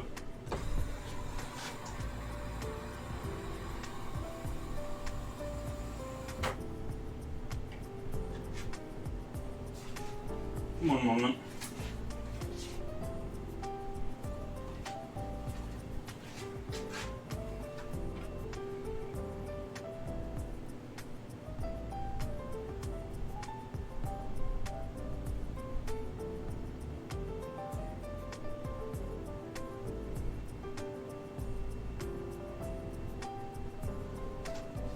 So we got photos of our margarita.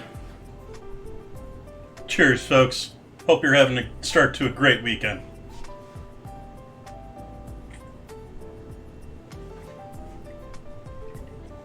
Yummy, yummy. Becoming more and more of a fan of those homemade margaritas. Not a fan of those ones with all the mixtures and all that sweet junk you get at the stores or the restaurants. But the true deal. Good homemade simple syrup. Just old school margarita. I'm becoming a fan. Oh, we're just about ready to fry over here too.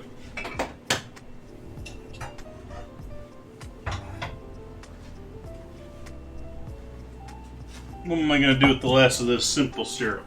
Do I have a lid for those? I do have a lid for that. I do have a cutesy lid for my cutesy container. Holds like 3 or 4 ounces here.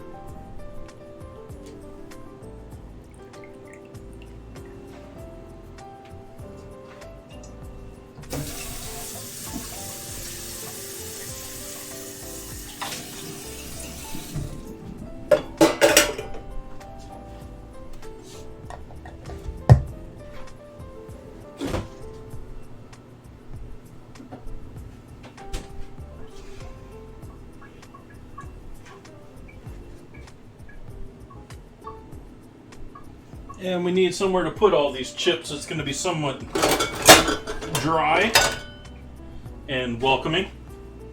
So we'll use our half hotel pan here with some paper towel in the bottom.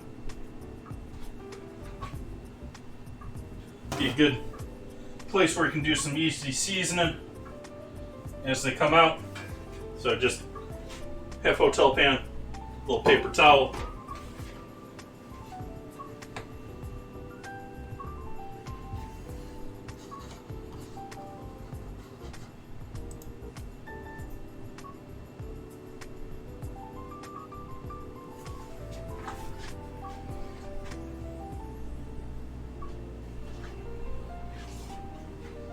Let's see, we there yet? Are we there yet? Are we there yet? We are there.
I'm good with that. I think we're going to live there. You could go until these are completely cooked or completely browned, and that will help you if you're keeping them a bit fresher. But I like them texture-wise, fresh, be a little bit halfway. Still have a little bit of give to them, but still mostly crispy and cooked through.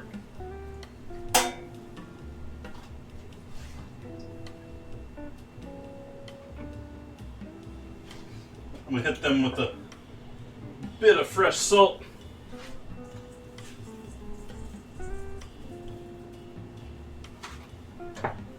And a layer of paper towel between them and the next batch. Let's check our oil temp, see how much temperature we lost. Oh, still right at 350. Awesome. Right in with the new batch.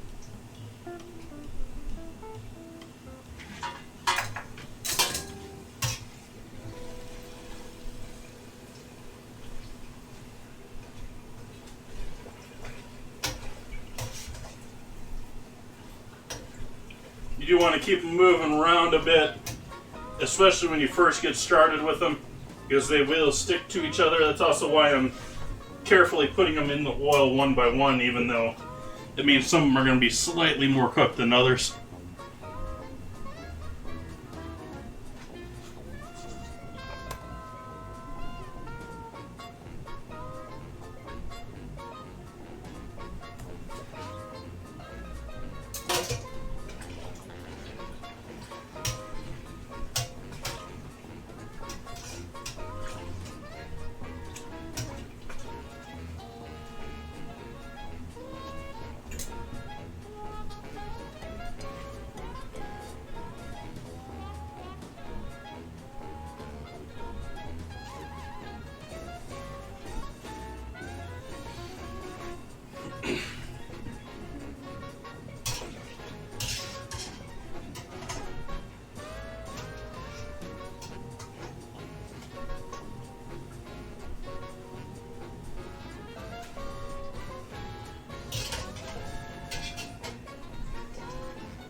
Bit of salt. Bit more paper towel.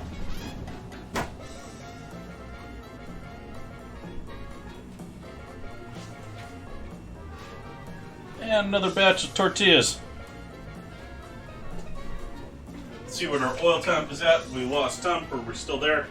Oh, we lost a couple degrees that time. We'll get that another moment to warm back up. Have a sip of our margarita. Welcome in the Crab Trap. Hopefully you're having a lovely evening.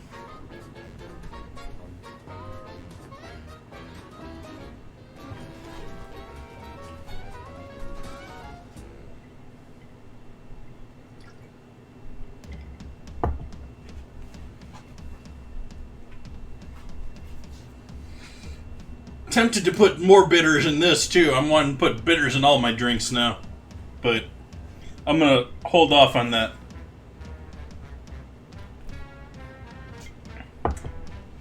I'm doing quite lovely tonight. We got some nacho action going on. We got ground beef on the stove here next to our oil. We got cheese staying warm here in the back.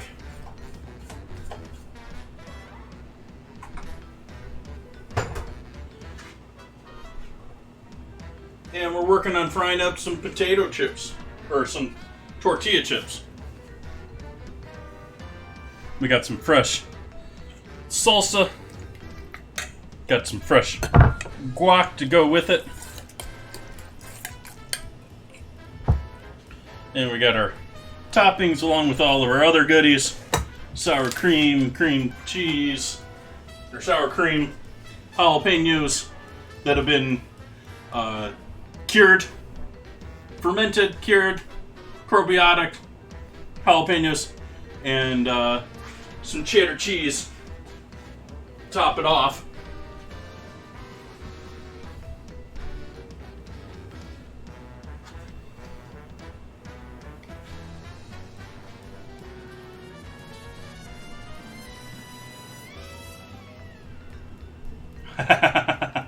Nice. Well, if you did tacos, I find a lot of times when I do tacos, I have leftover Mexican stuff. Who says you can't raid the fridge and make easy nachos tomorrow night from the leftovers?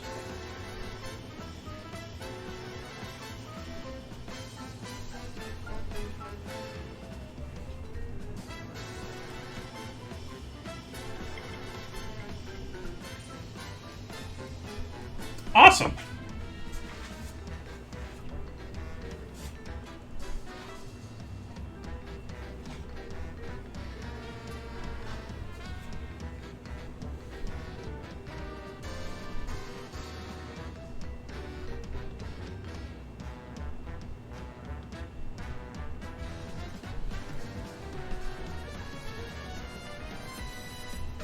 Okay, I'm going in with my last batch here.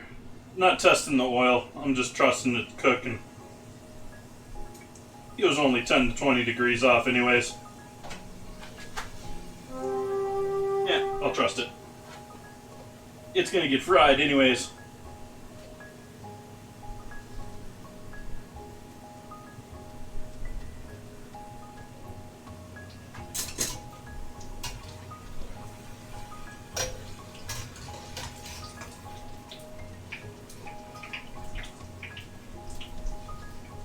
Got some nice fresh oil, so these are not going to get as brown as you can in some other oils.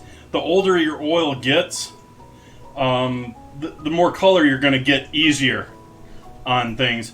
Doesn't mean that it's cooked more, just means you get color easier. So that's something to keep in mind of if you switch over from old oil to fresh oil, and all of a sudden everything's looking like it ain't cooking. It is cooking. It's just not getting as brown.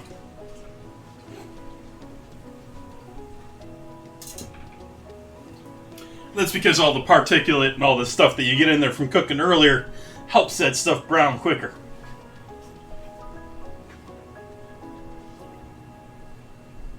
Nice.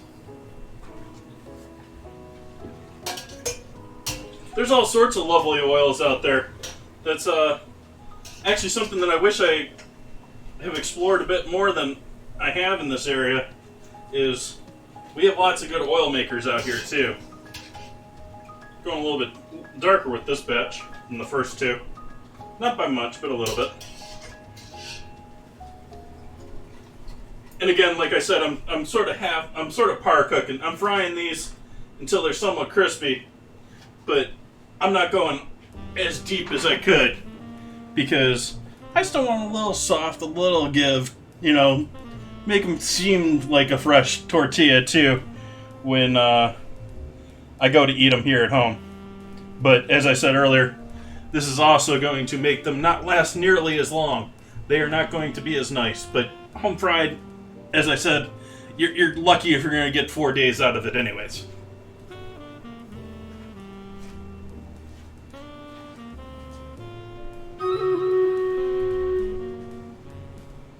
Oh, we're just pouring everything over the top, Crab Trap. I'm not a big fan of the oven nachos.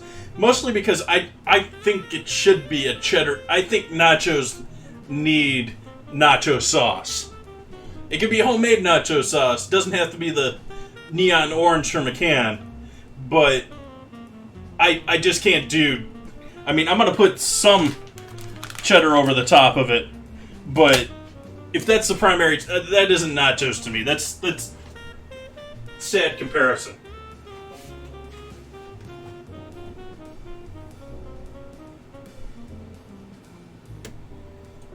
Yeah, and oven chips, yeah, it's not good to the chips either, because you're letting your ingredients sit on them for longer, which is, they're sort of death. They can't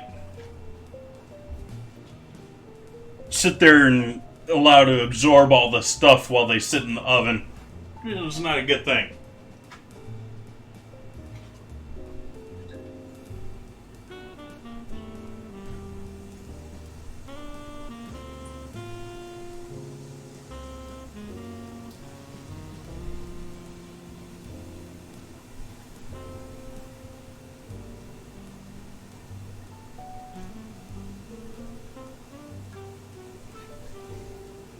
Oh, what are you doing over there, Handle? Trying to get all roasty hot. Ouch, that is roasty hot.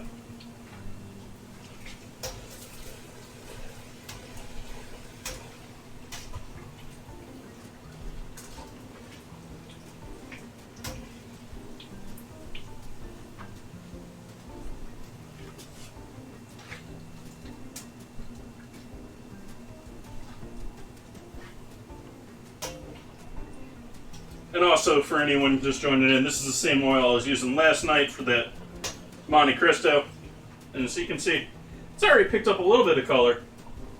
But actually, I think most of the color's already from the chips. But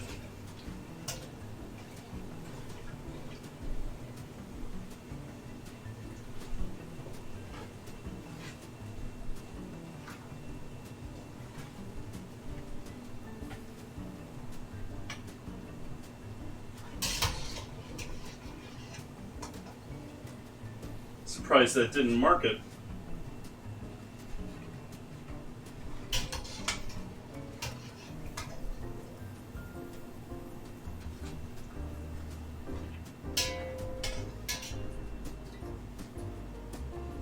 Heat off on the oil.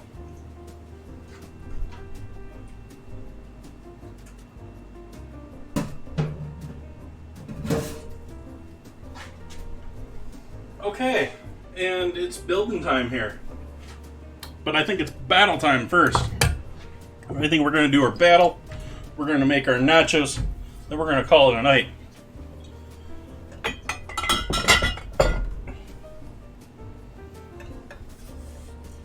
Don't believe I've had anyone guide the raid tonight if anyone's interested in having influence in where we're headed to after here.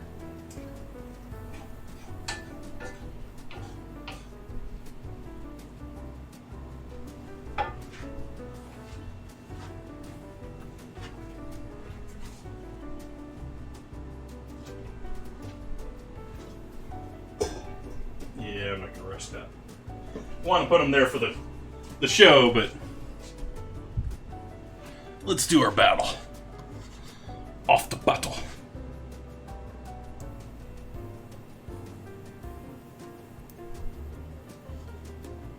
See how we do this time. That is not help this time.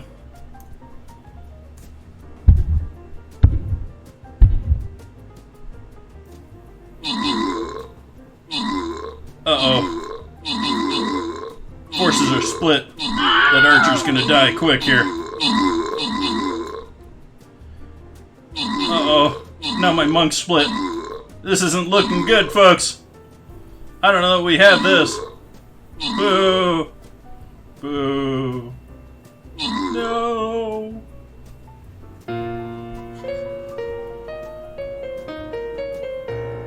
Boo.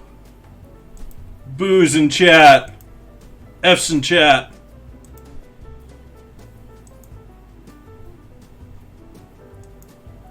We're gonna have to take that one on again. Sunday. Sunday.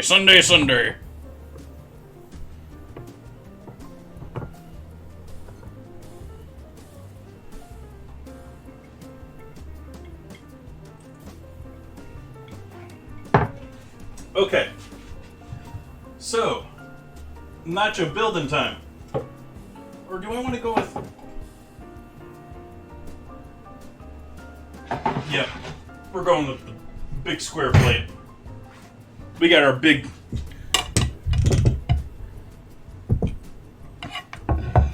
triangles. We'll go with the big plate here.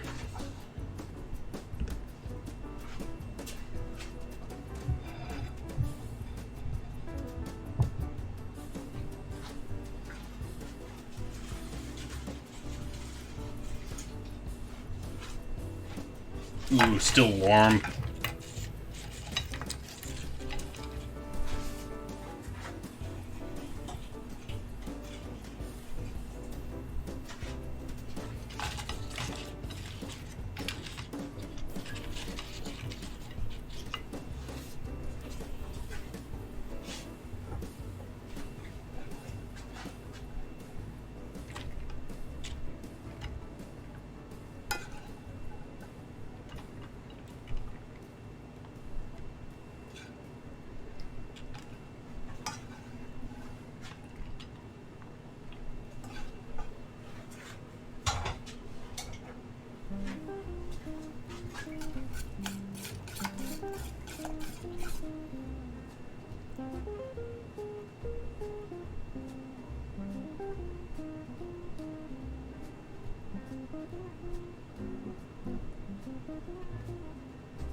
Minus the bay leaf.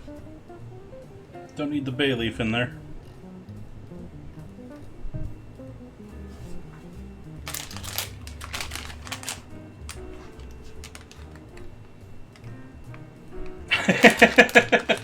Well, what kind of tacos? I'm not afraid of being a bit of a trading man.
Nice! That sounded tasty, Crab Trap.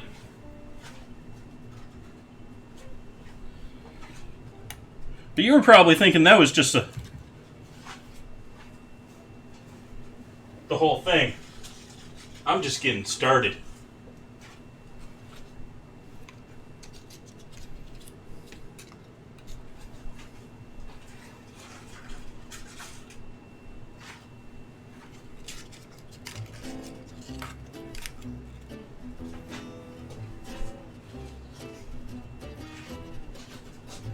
Not necessarily mountain, but we're going to do a decent size serving here.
Don't need the bay leaf.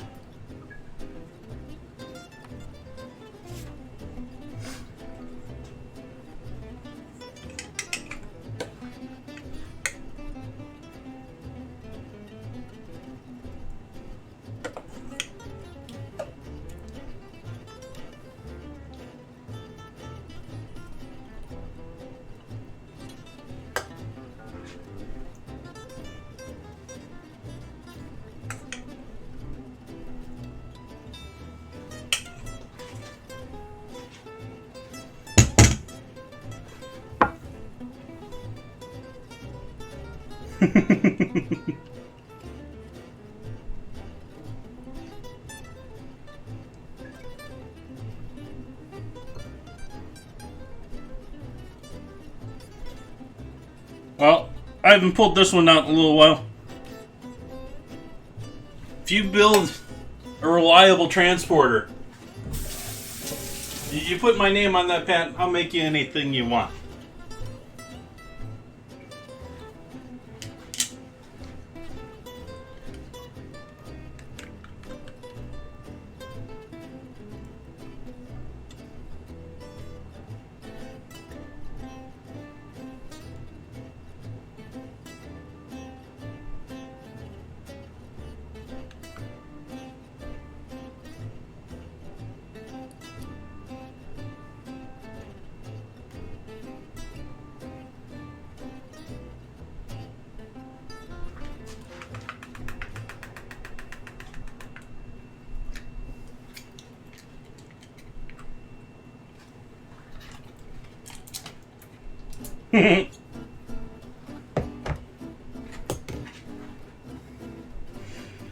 Okay, what else are we forgetting here? We need a little more cheddar cheese on top.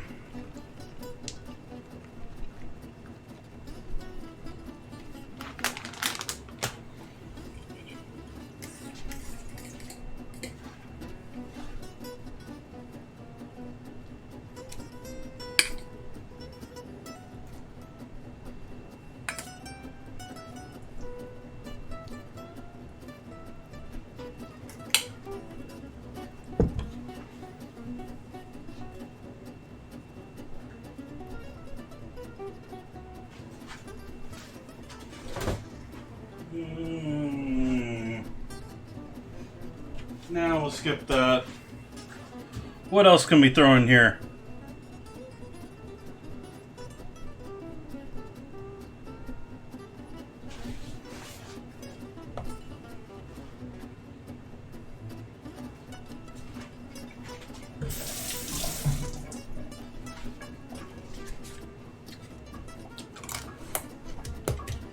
okay with that. I haven't had one of those before. There's carrots in with their jalapenos here.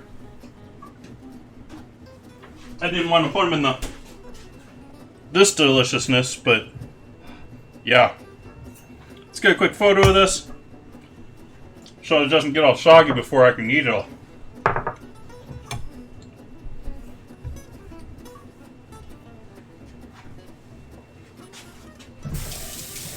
I nailed that seasoning on the tacos tonight. That seasoning. Photos. Photos.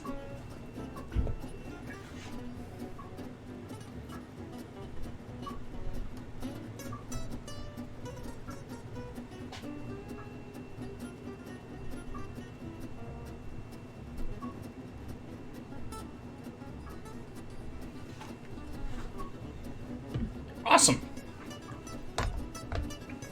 Yeah. Are you sure you're still talking about tacos, not Maz? Or nachos?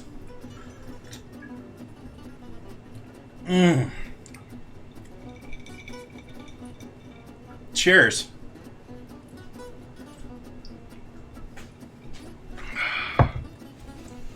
And for anyone not drinking out there, cheers to you as well.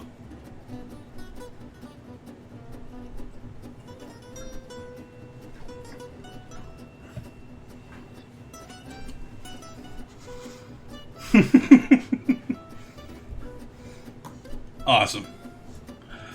So we'll give one last pump here to the Discord. We got our battle going until Monday. As usual, every week. This week we have Luxardo cherries, which is maraschino style cherries, along the lines of these bad boys right here.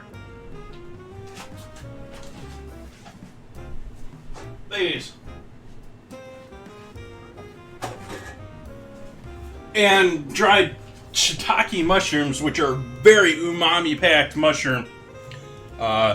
Very heavy-duty stuff. That one's going to be rough if I have to use that for dessert. But we'll see. That goes until Monday. I'm going to go and enjoy this. We will have stream on Sunday. I do not have plans yet for Sunday. So, a little up in the air what I'm going to be doing. Hope to see you join me for that. If not, I'll be back on Wednesday. We'll be doing the rest of that Discord challenge. Want to thank you all for joining me tonight. I hope you have a great evening.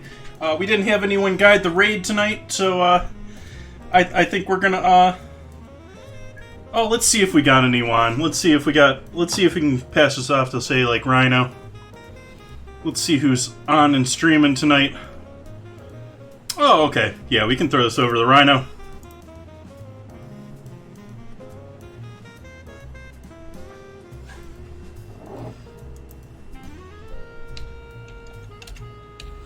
I hope you all have a great evening, and I hope to see you again soon. Bye-bye now. Oops, gotta start the raid first before I can say bye to everyone.